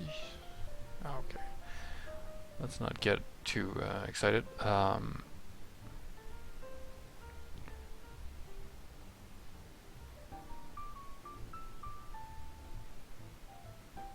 We'll have to make a method. It's that simple.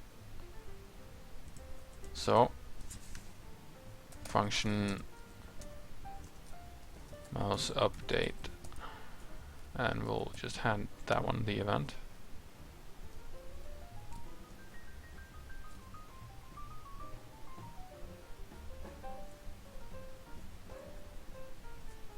In canvas, because yeah, okay, so I'm adding in canvas just because now we just want to deal with mouse events inside the canvas and not outside it. So yeah, so what we'll do here is to get the mount, make a small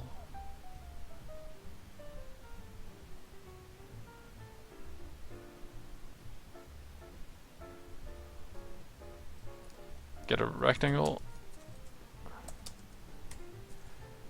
from our canvas dot get bounding client rect like that. I don't think that's necessary, but we'll see. Maybe. So this returns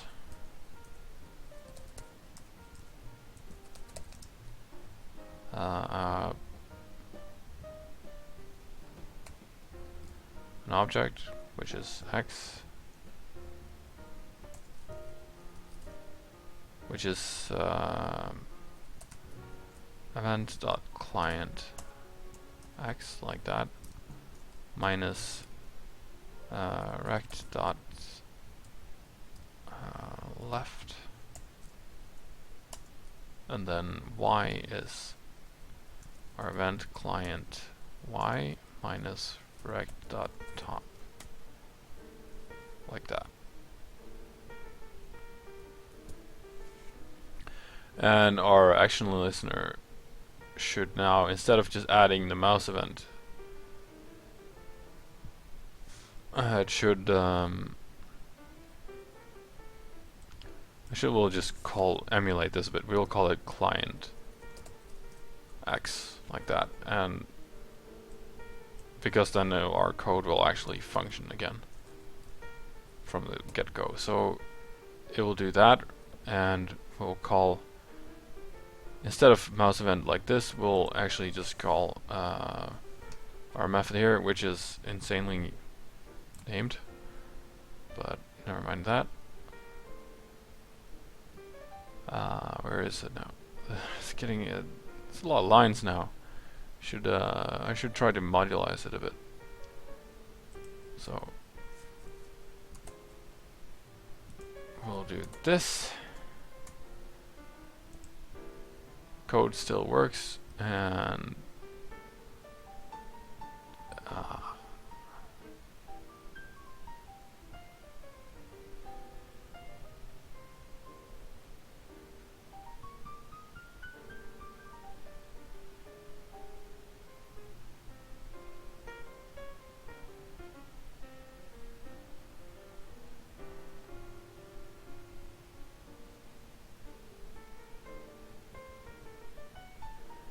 okay, I believe that's close enough, right? So now we got our mouse position whenever it's on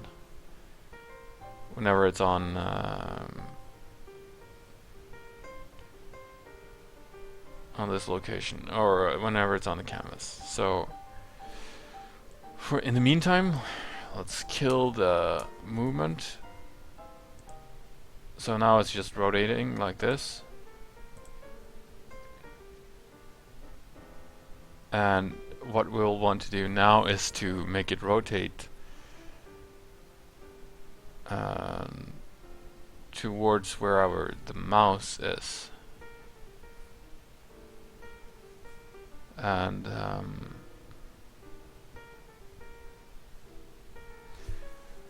I believe that might be a bit mathy, but we'll try to figure that out as well.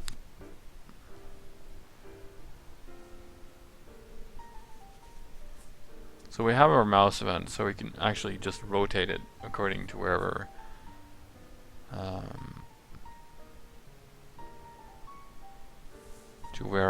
we want the actual ship to be. So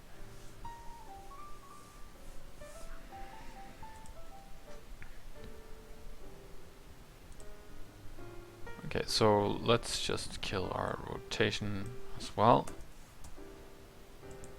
That should just leave it like a square like that, and then let's give it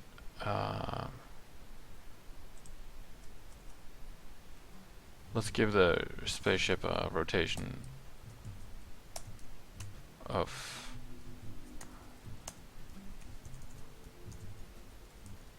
45 degrees in clockwise direction.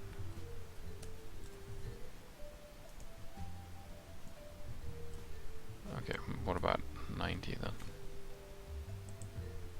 Okay, so now it looks like a diamond. Okay.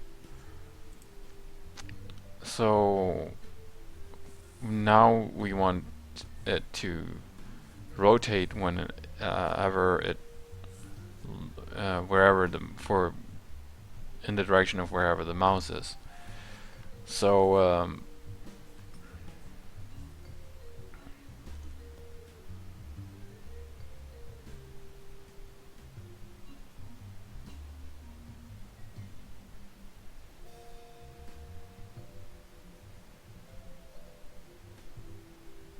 how do we do that?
Um,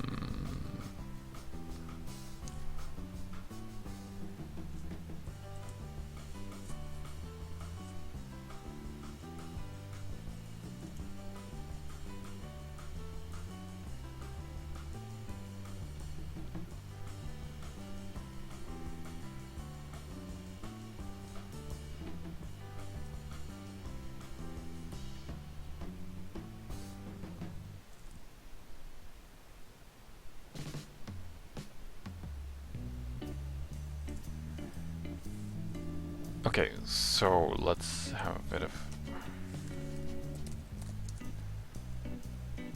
get angle from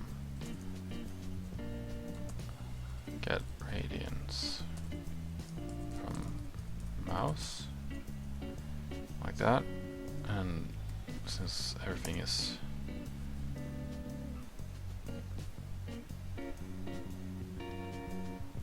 what we'll do is to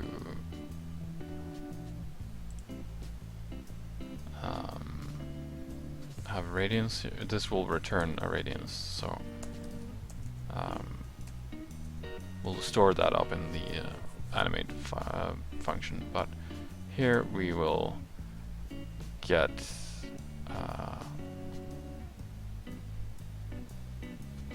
the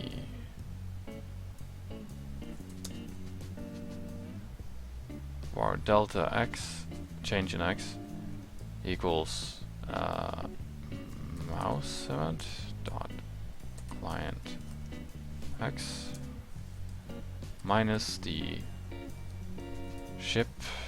spaceship pos x. Actually, not pos x. We want the center, so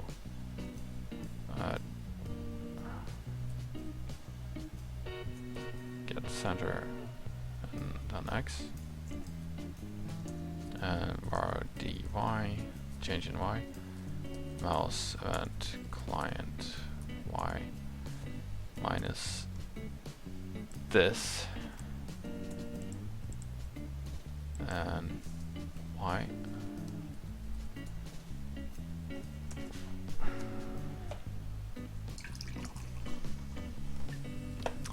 $15 left.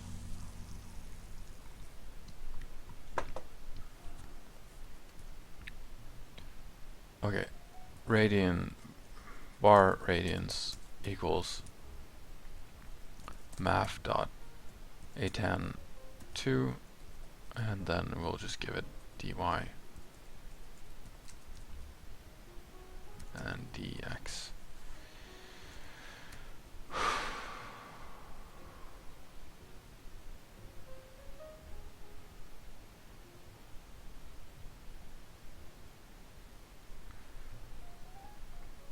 We're giving it a radiance, and that's probably not what we want to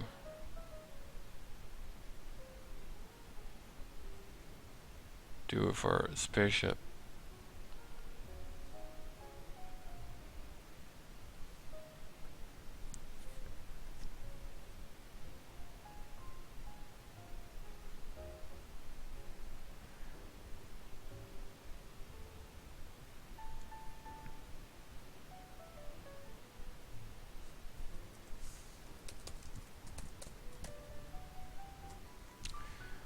This is gonna completely override the let's just see if it works in the rotate part. So now we're rotating the spaceship. But what happens if we just smack it into the get radiance from, not from spaceship, but from the method? So get radiance mouse.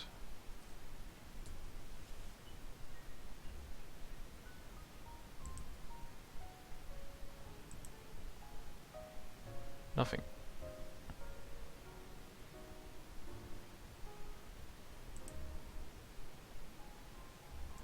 Are we getting an error?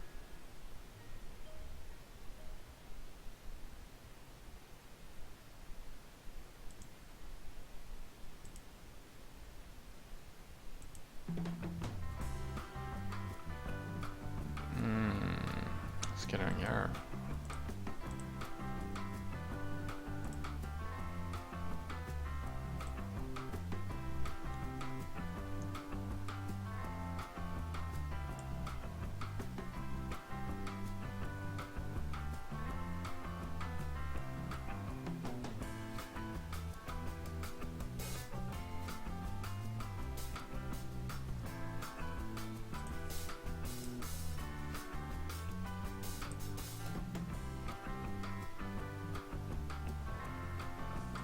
Okay, so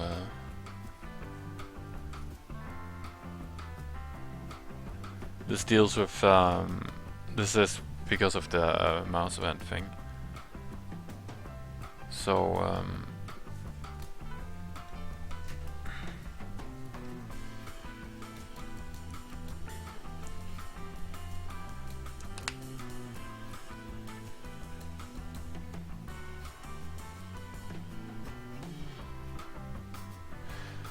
yeah, okay, so let's leave that there, but I probably don't want to use it the way it's happening right now, but let's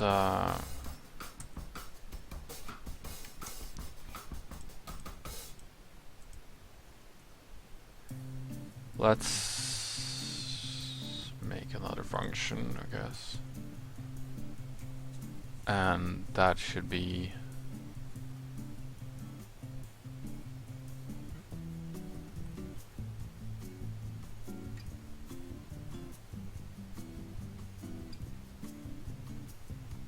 well, this is a dumb way to do it, but let's update impulse.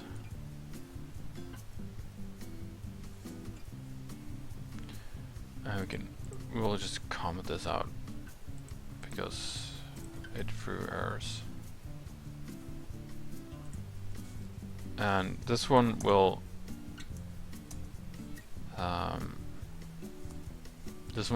return an impulse. So var impulse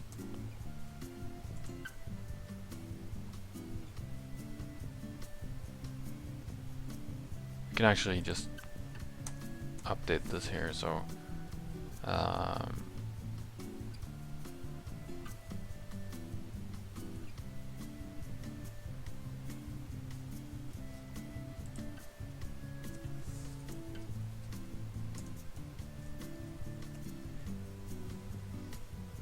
and in the update we'll just call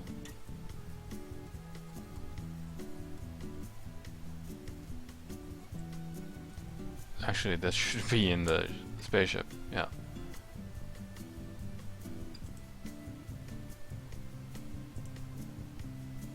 Yeah, let's put it under update. So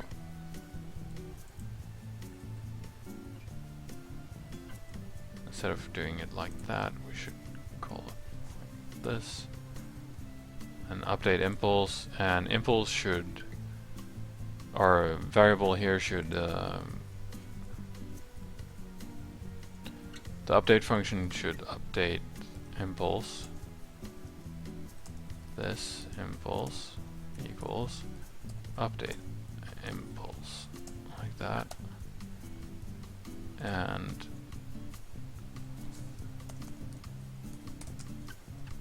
if our mouse event not equals null, so if it's initialized or if it activates, we should start providing some impulse, and else if not, then it should return 0, such that the impulse always stays at 0.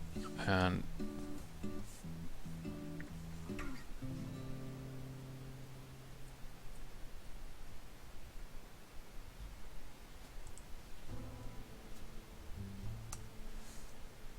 not only should this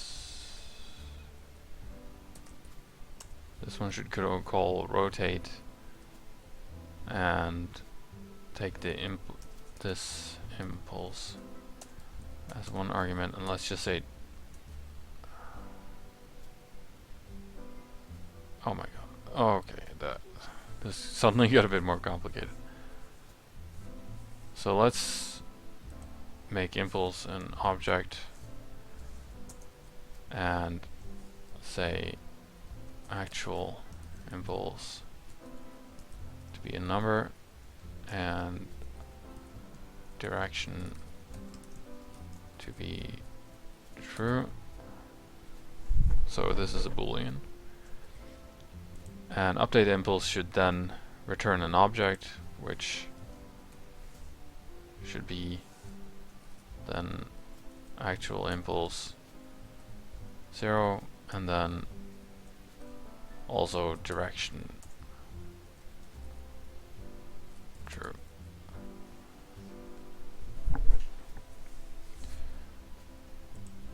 And then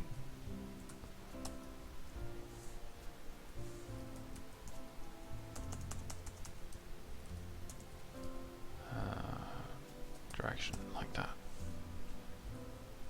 Okay, now the ship should automatically, or it won't just yet, but it should soon be able to automatically update its position. So here we will have to do a bit of stuff. So essentially,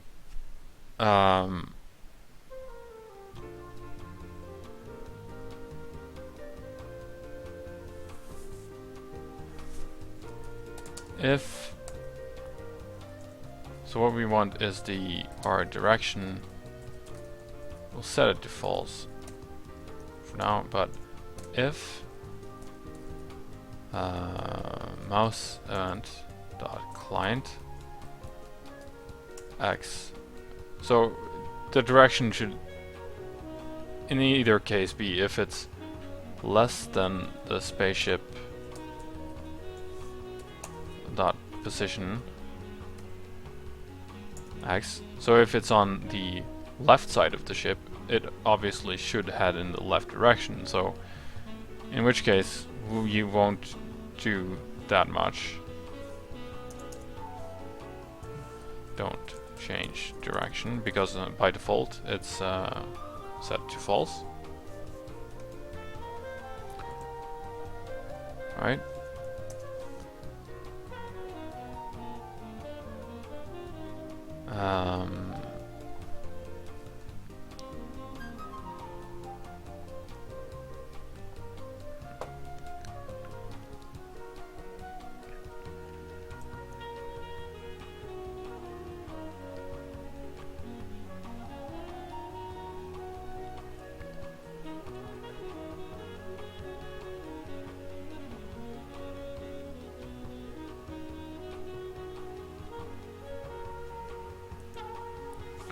Else, if... Okay, so if the opposite is true, then direction should be set to true. So if it's higher than the ship's position, then it should turn clockwise.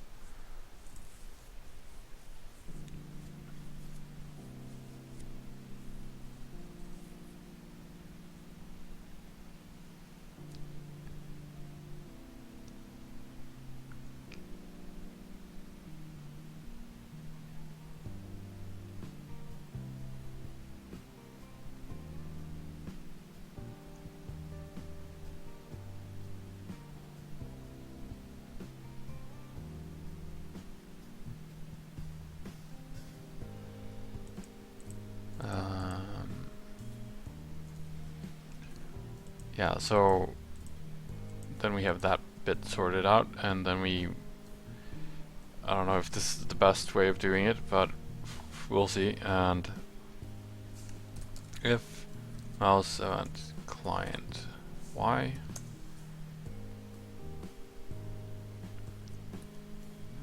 so we don't have actually any orientation on the ship, but if it's lower than the spaceship, that position Y,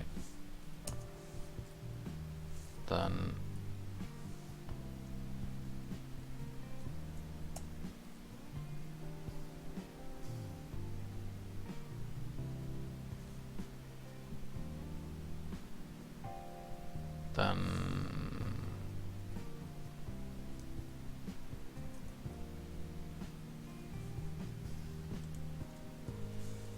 our impulse equals 0, and then we should give this impulse equals 5.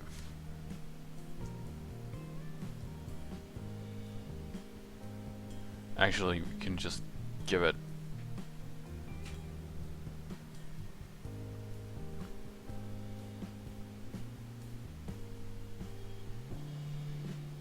should it be distance based?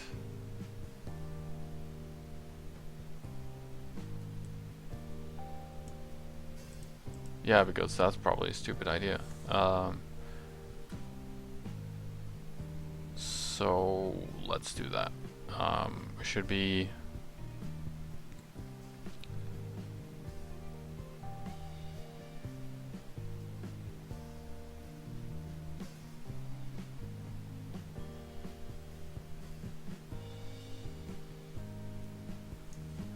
nah, this is stupid.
okay, let's crawl to the cross. Let's use this one again, because oops.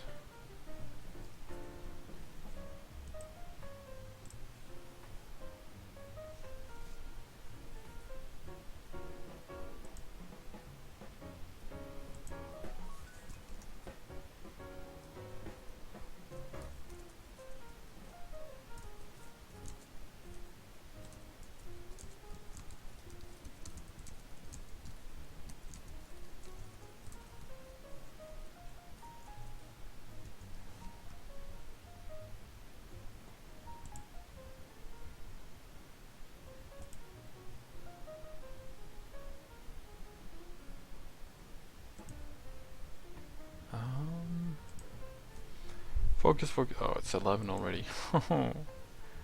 We're using this, but we're gonna make some changes. If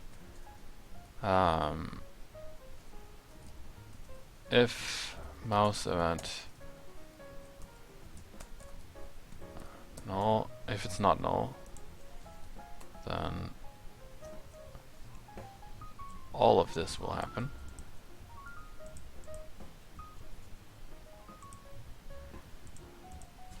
Else, return 0. Okay, so get radians from mouse and update impulse should just die.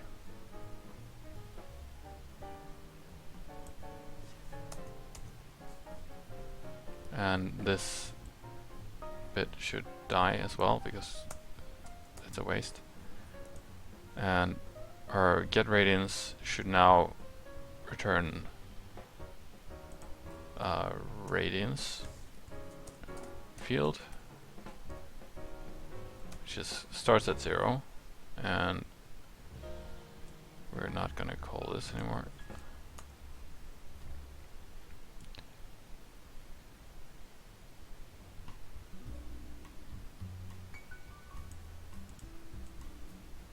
We're just gonna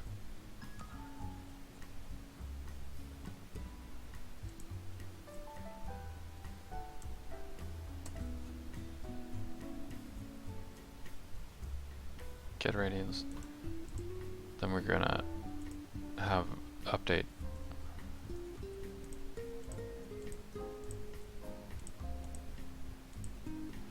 let's get the indentation right.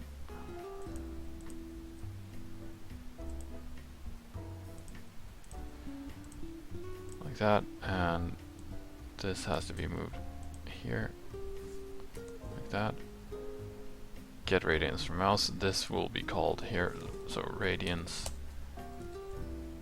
equals this radians equals get radians from mouse, like that. And update will be called every now and then, so rotate will no longer be necessary because we want to keep our spaceship here to be focused on the mouse. For that's how asteroids works anyway. We just wanted to have a proof of concept with the rotate thing.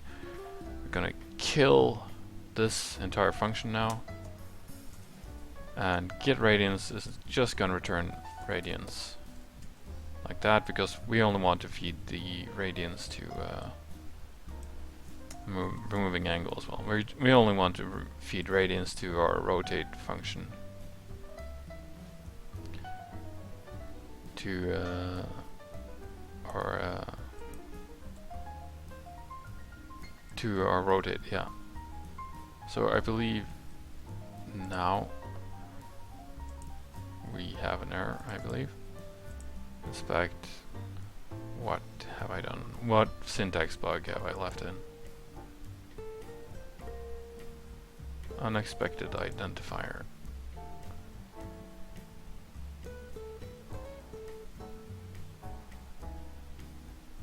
Come on, what line was it? 64, so... yeah, I forgot a comma. No. No.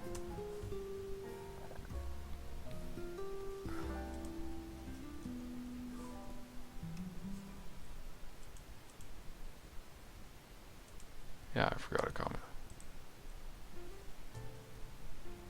But not where I thought it would be.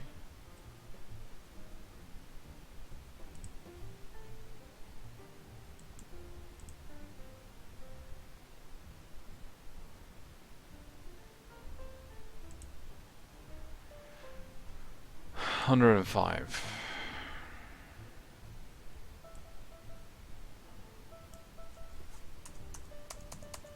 That's okay. Still getting errors, and that is radians is not 74.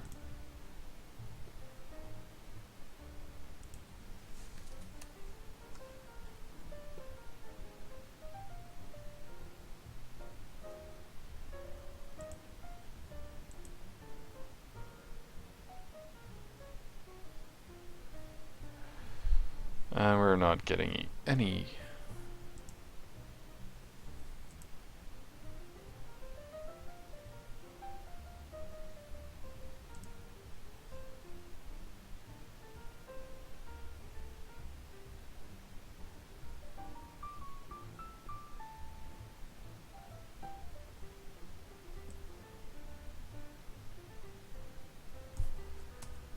I only copied that, but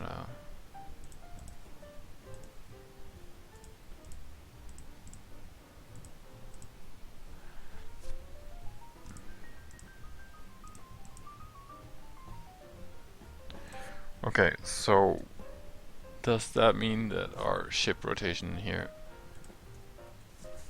console log spaceship dot get radiance? Oh no, get radiance, and so now we get radiance from mouse is not defined.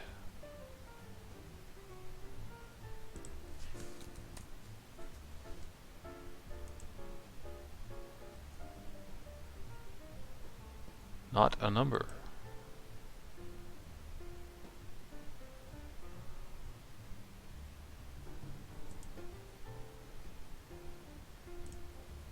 Wait, did I?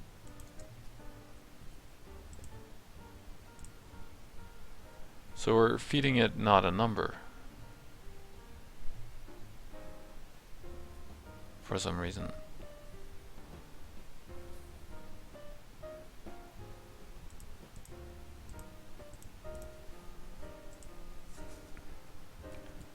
So JavaScript math.a10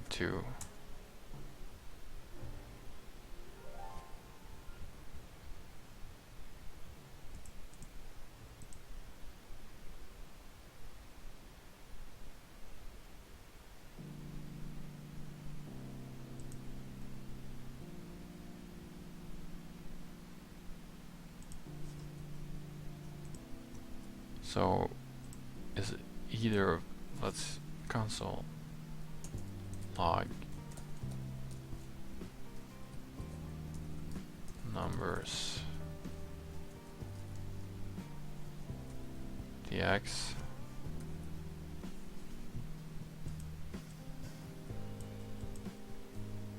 y.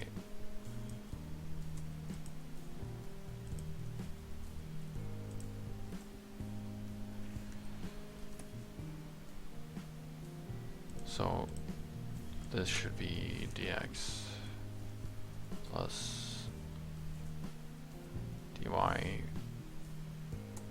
plus dy, new string, and then radians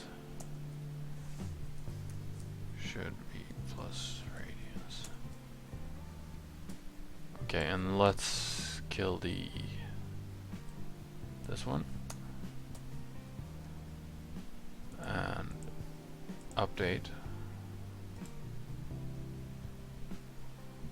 So what is our, we're getting not a number.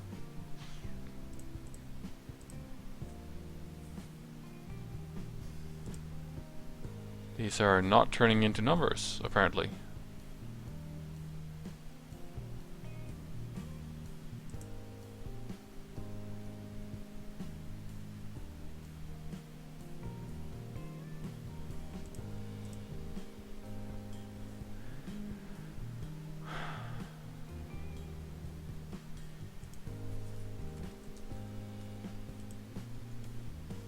Quick and dirty.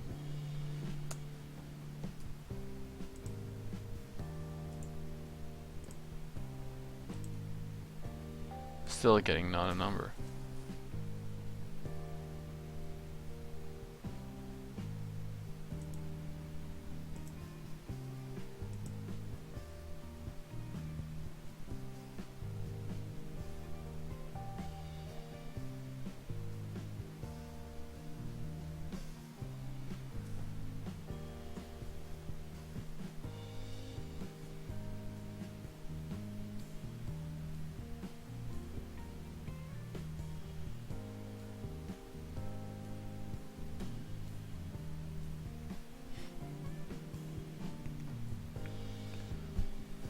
So is it maybe...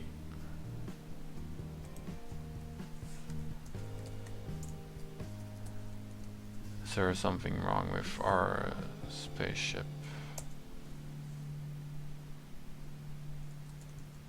Okay, so what if we var spaceship center and then spaceship equals spaceship get center, like that. That's probably what's going on here. So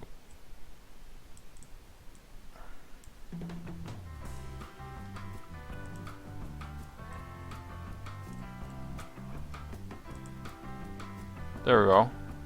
Oh my god, it's rotating.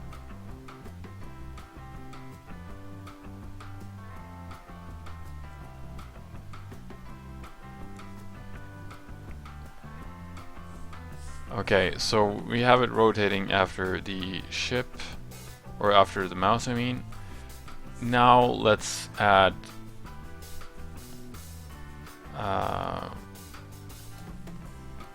some impulse to it.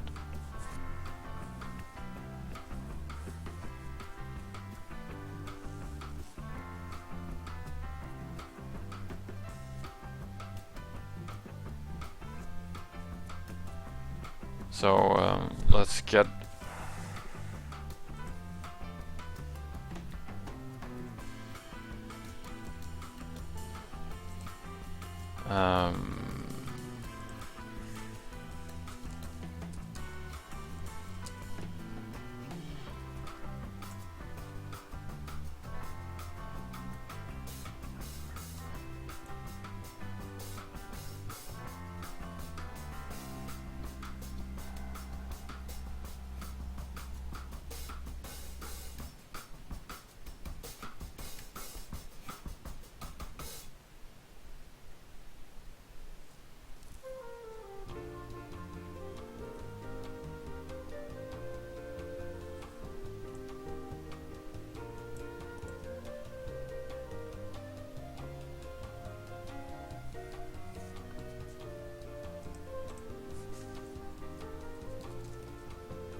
okay, so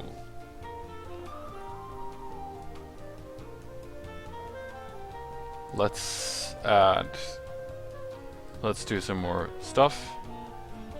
We'll add a we want to add a vector, so let's do that. But we want it to be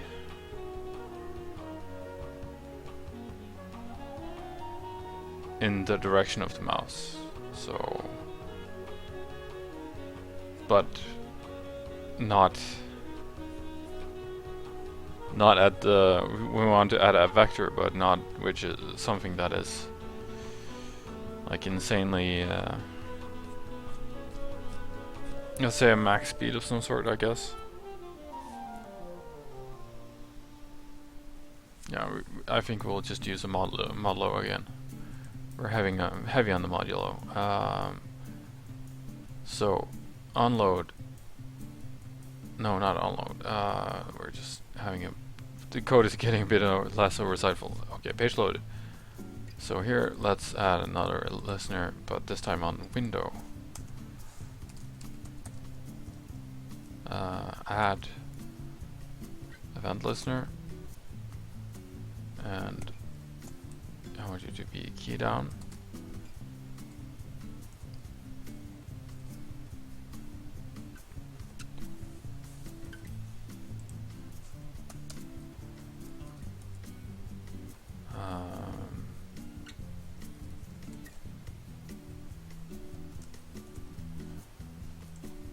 just write keep rest down here.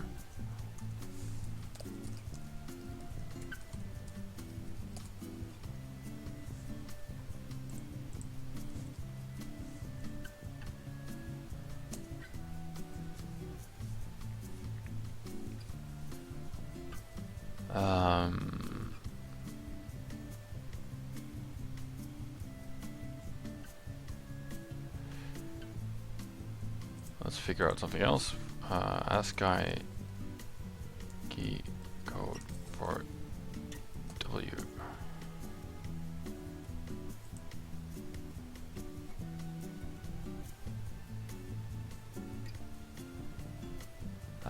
It's 87 or 119. Okay, so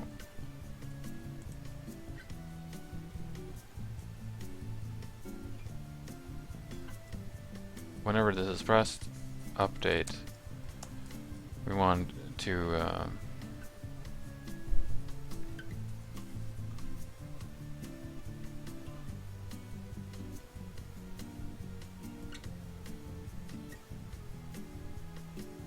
check if the event dot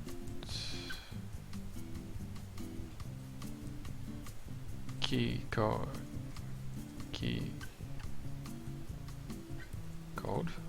I believe is equal to 119, or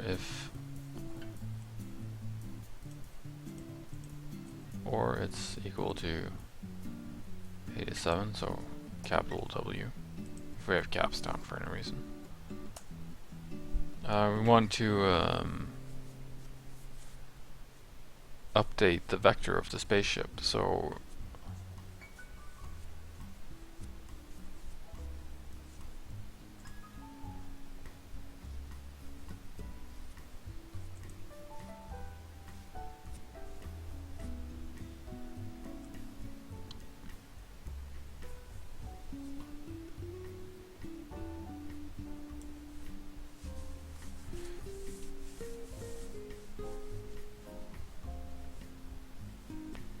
yeah, we'll just, okay, so we have W to increase speed, and then else if event.keycode,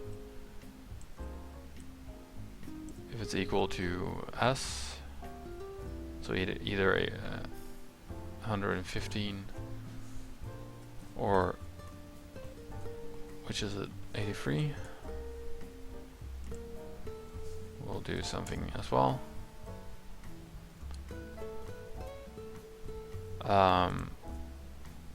So spaceship, not spaceship, like spaceship, and then accelerate, and if not, spaceship dot decelerate. That. Then we need to make these functions, which currently aren't there. So let's just put it in here. So accelerate is a function which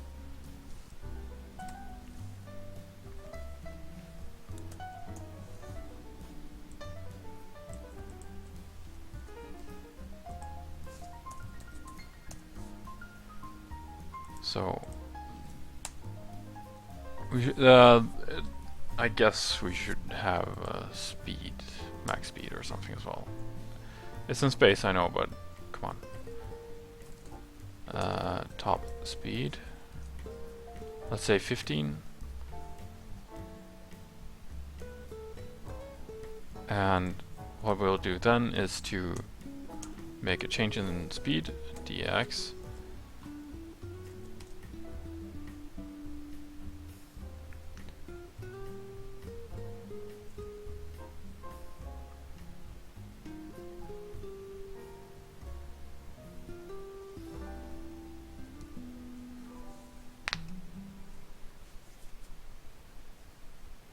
So yeah, dx will var dx will be equal to, oh, we actually have to put it inside if mouse event. No. Okay, so var spaceship center equals spaceship dot get space spaceship, come on, dot get center, like that, so that we don't get those not a number errors again. Okay, so now we want to change in location. Oh no, Control C.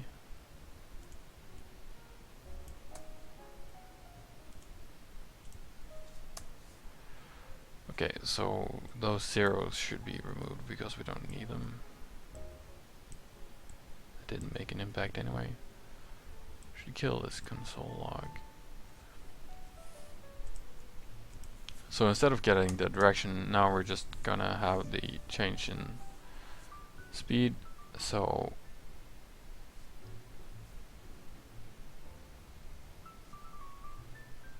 let's just try the decelerate function for now, or accelerate. So what we'll also do now is to say that dx should be equal to dx modulo top speed,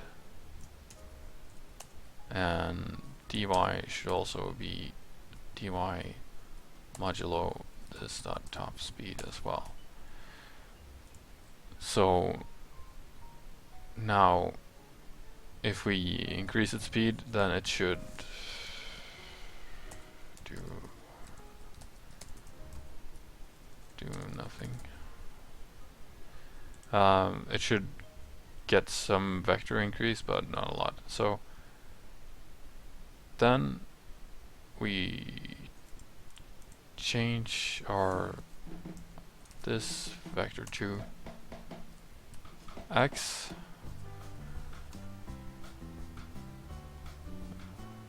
I should expand my playlist. Expand it, I mean. So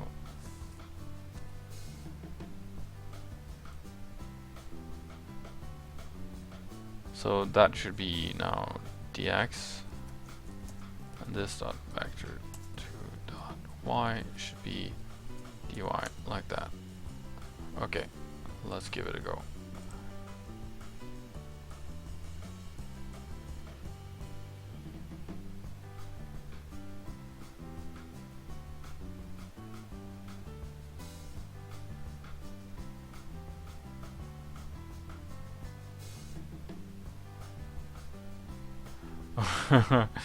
Okay. Let's just have it log whatever it did. Because it looks like the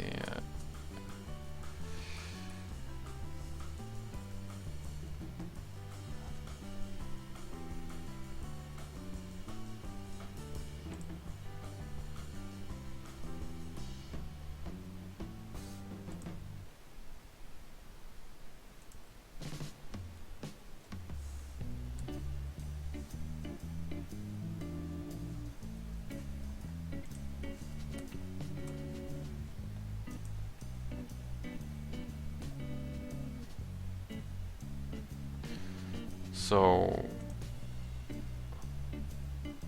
huh? What am I console logging here? 60?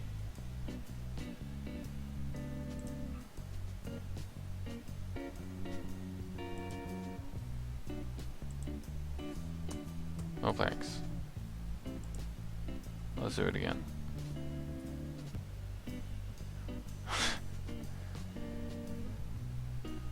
Oh.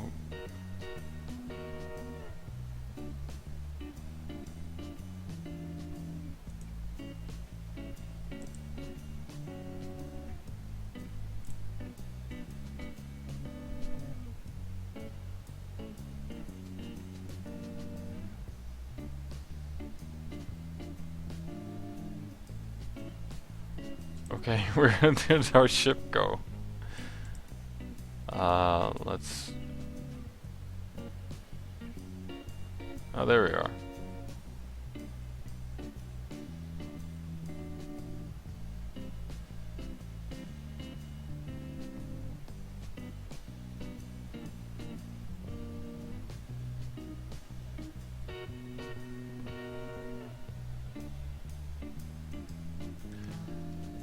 Okay, so the top speed changes a bit high, so let's...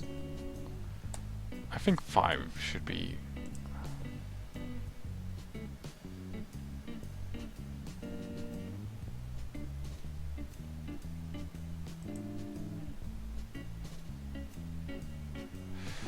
That one's zeroed out, and that's not good. So, what happened? It became something divisible to 5. Fuck, we can't use the modulo.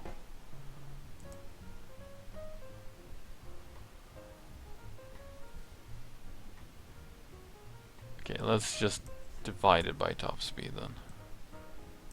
Good old divide.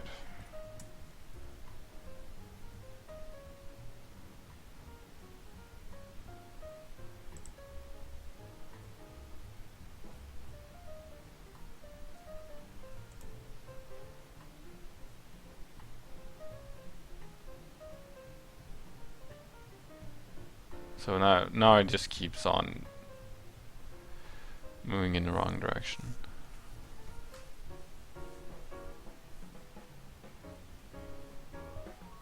Should be appearing on screen again, at least I expect it to, but it's not.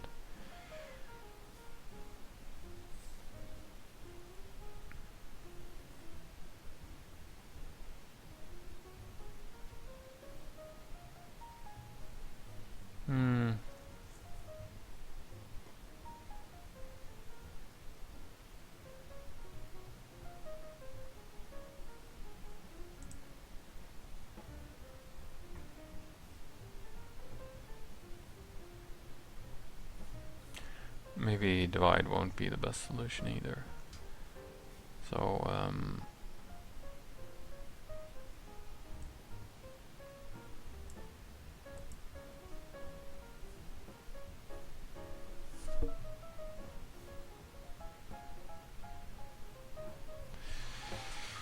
let's just do math.min and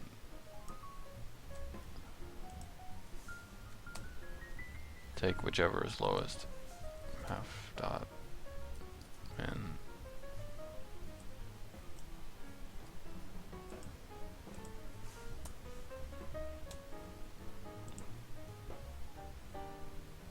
Holy shit. What? Oh yeah.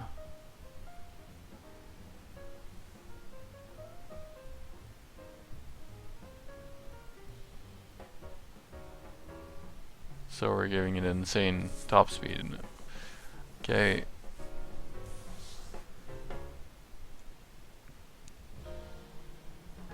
Yeah, this is some erratic behavior and we can't have that.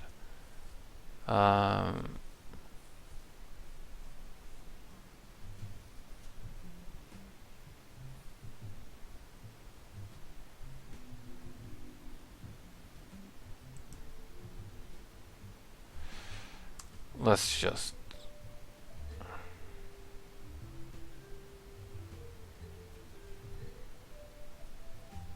This is ugly, but text... There has to be a better way. dx equals math.max and then dx and minus top speed. So if the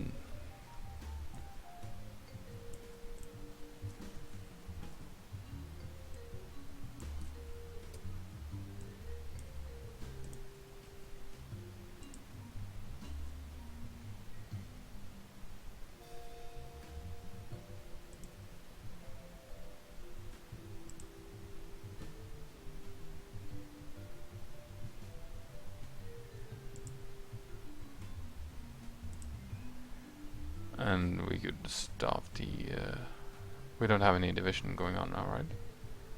No. So... Oh.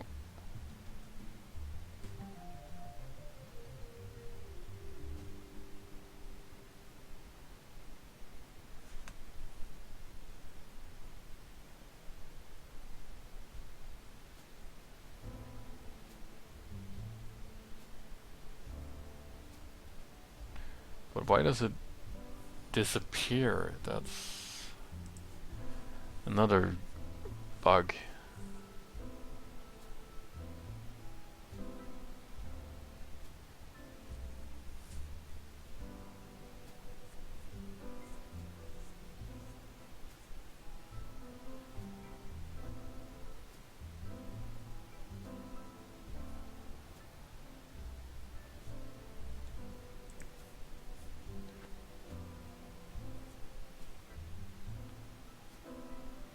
I guess...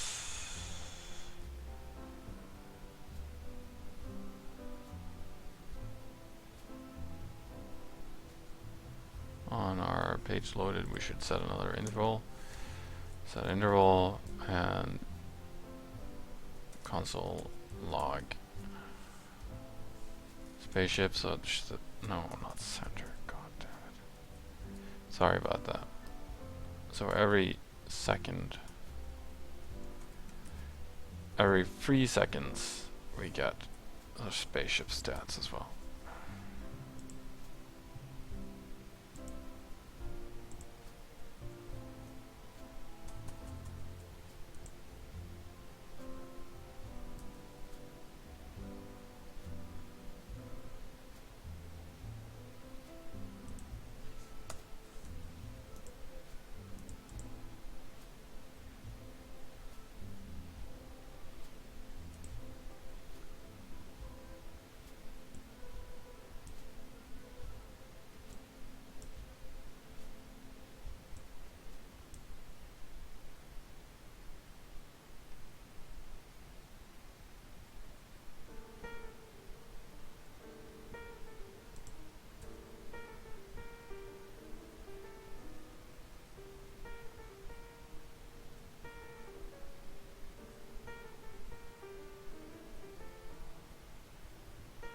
Yeah, we're just getting these oddball coordinates.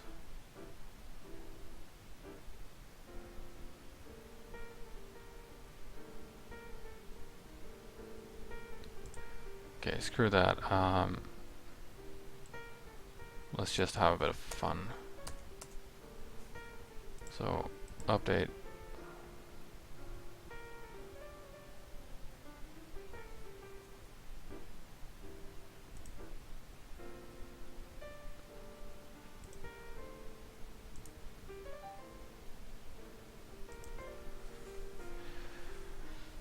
Where did our ship go?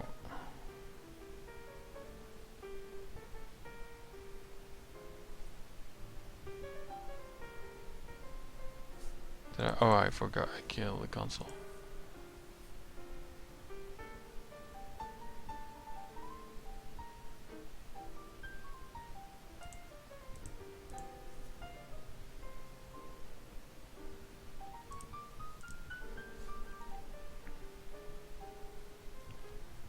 Okay, maybe on the update part we should just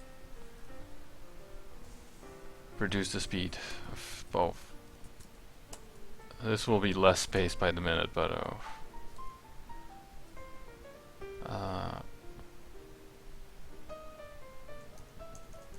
it should zero out, so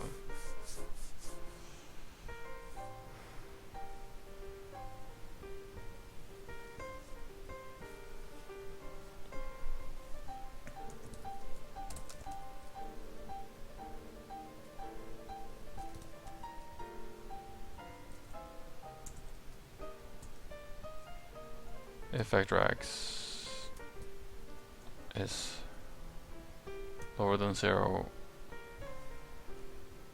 then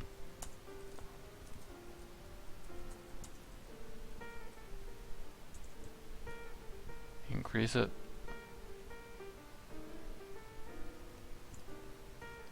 Else, if part. This dot vector to x is higher than 0, then this dot vector to dot x minus minus, and finally else if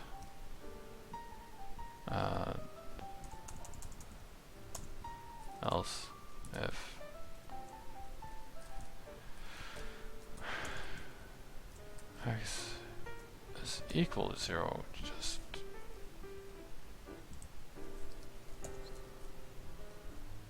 do nothing. Okay, so then we copy paste this. This should probably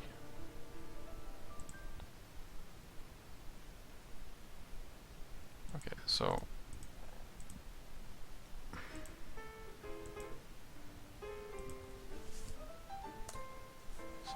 like that. Okay, so what?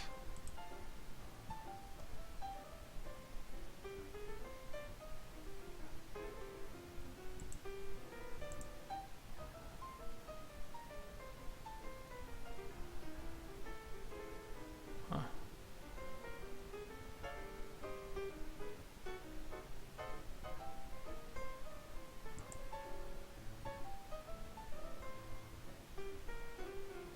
That's actually pretty cool. What impulse does it get? 20.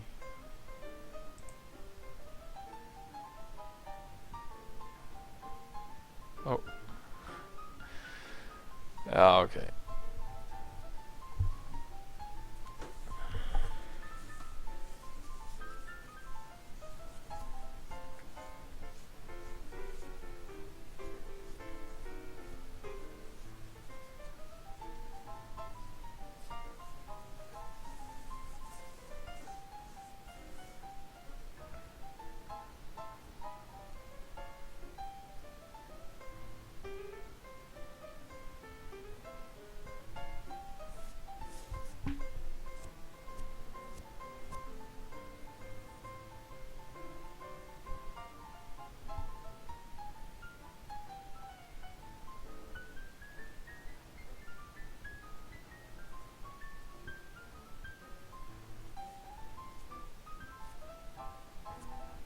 Yeah, okay, this has been going on for long enough. I think I'll just call it here and we'll try to get back to this. I think what I should do next time is make it draw like a vector of some sort, which just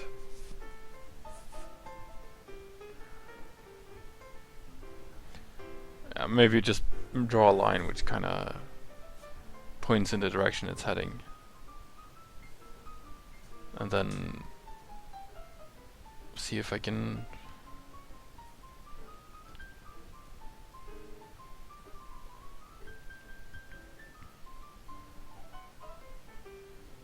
maybe see if I can get it to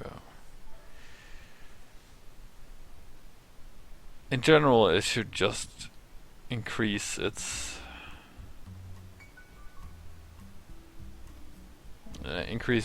speed, but not by like the distance between the mouse and itself. It's stupid. It should be something else, like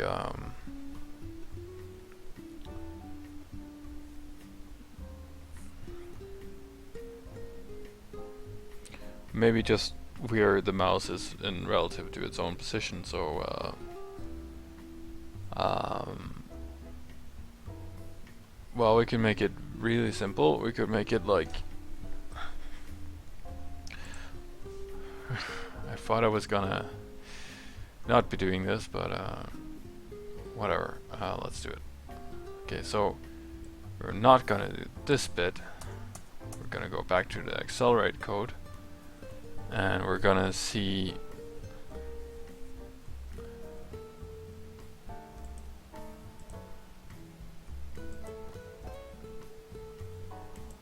okay, so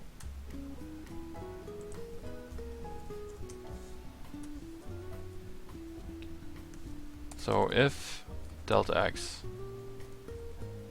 is higher than the spaceship center dot x,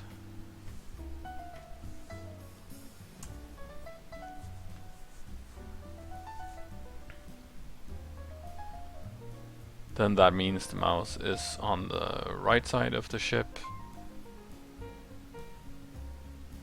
So it should, no matter what, increase in that direction by 1. So dx equals 1.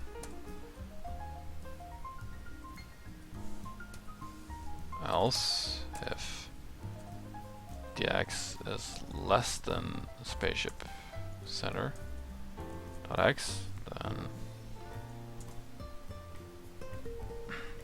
then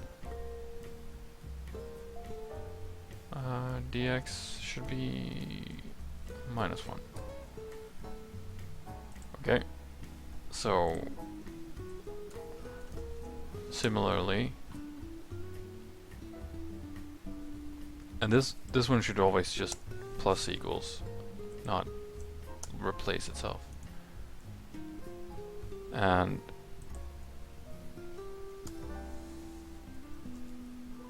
if actually we can just copy this.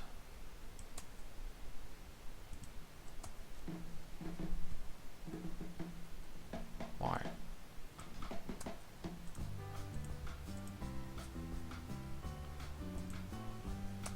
I feel that this song is playing over and over again. Oh. Okay, so instead of having x here, we'll change that to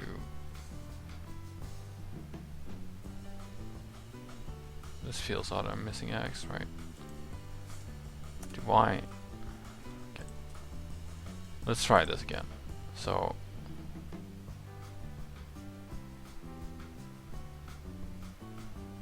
now we got -1, -1.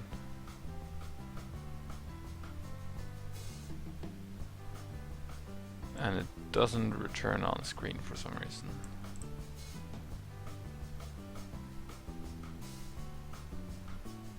I would think that this would work, but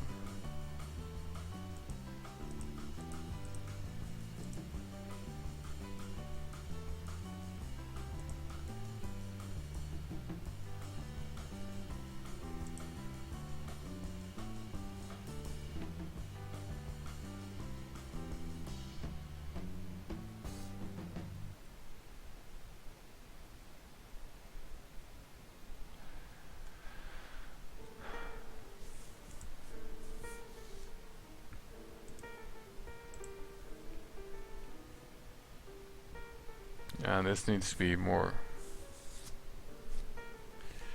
We need to make it into a clock kind of thing. So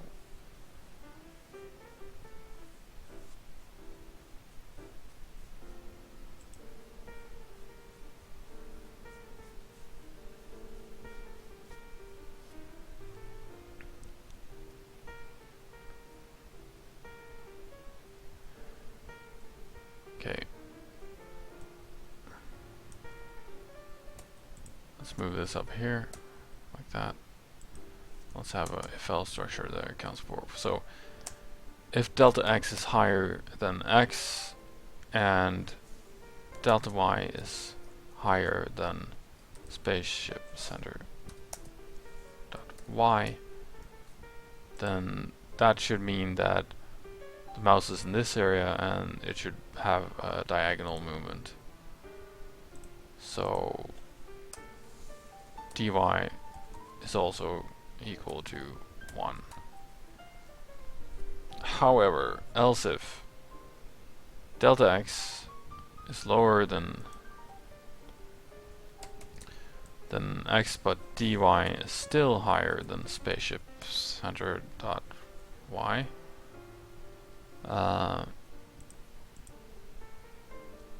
so that would mean that the mouse is here, then delta x should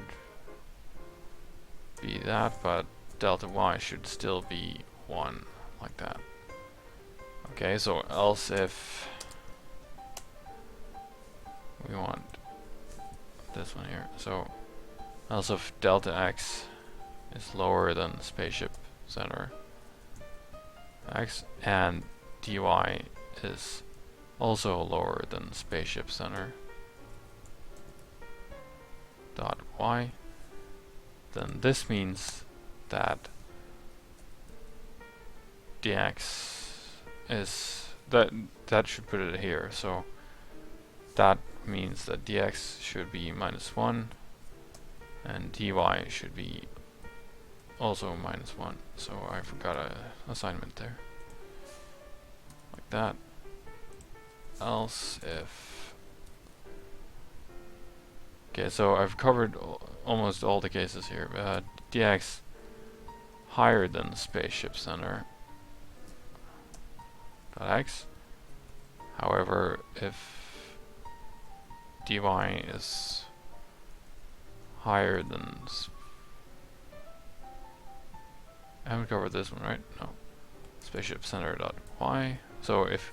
Okay, so if dx is on this side, but dy is still lower, then it should head in that direction. So that would mean that dx should be 1 and dy should be -1. Like that.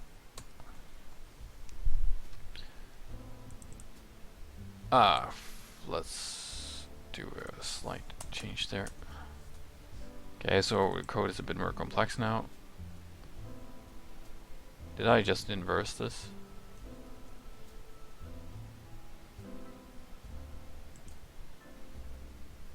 Okay, so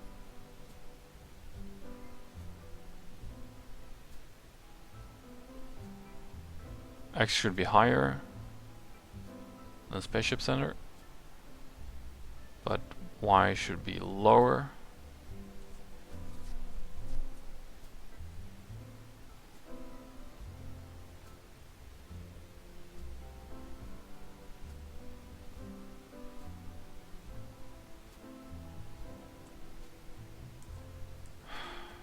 I'm an idiot.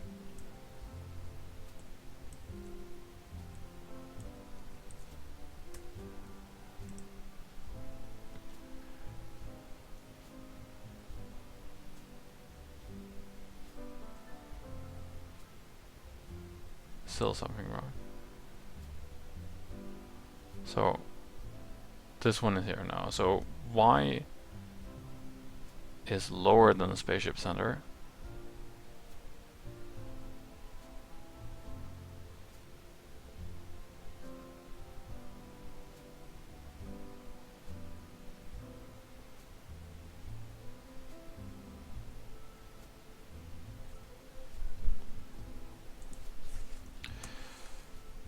So log. Okay, this should be southeast.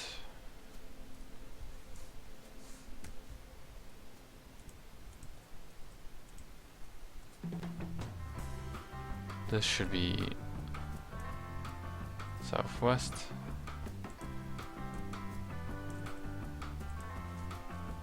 Come on. This should be northwest. This should be northeast, according to these directions. But okay, let's get the console up and going.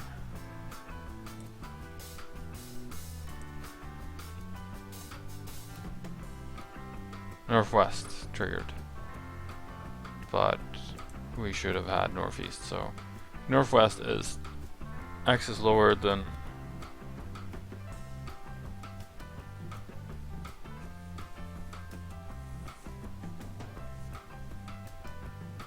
what? Okay, so x is still higher than the spaceship position.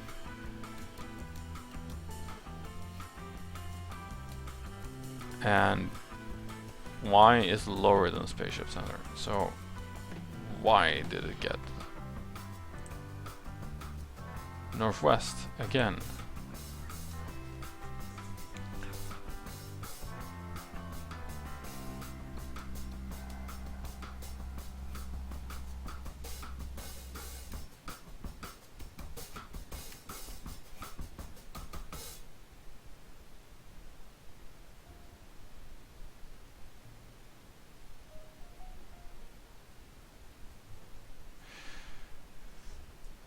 I believe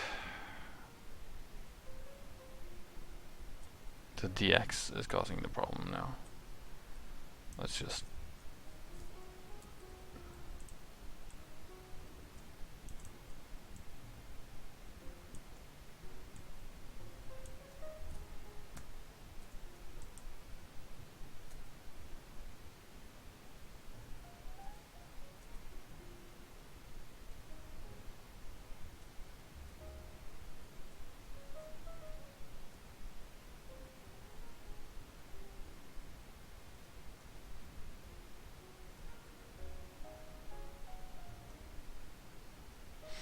cool. Now it behaves more like a spaceship. Yeah, basically. Wow. I think I'll just stop now before I introduce more bugs. We have saved, so stage this. Made the box move according to a vector and have it accelerate towards roughly towards the mouse.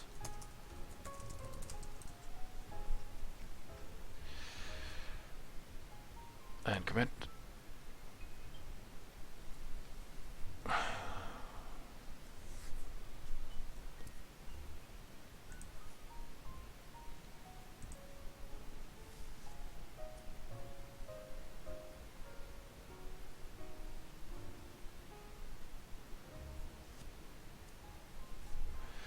Yeah, okay. I believe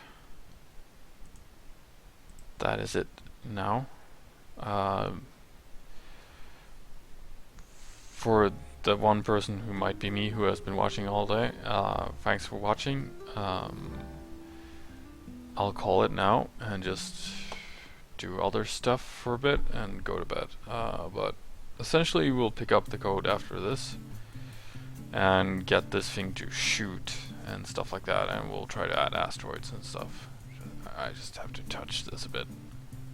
Let's send it off the map and watch it return smoothly on the map again. And oh my god, this is so great. So next time I'll probably make something that is easier to distinguish than what we're having here. But maybe I'll make something like a triangle or something. A triangle will make more sense, I guess. Or we could have an image instead of that rectangle. That would be cool as well. Actually, we might be able to do that quite quickly because we have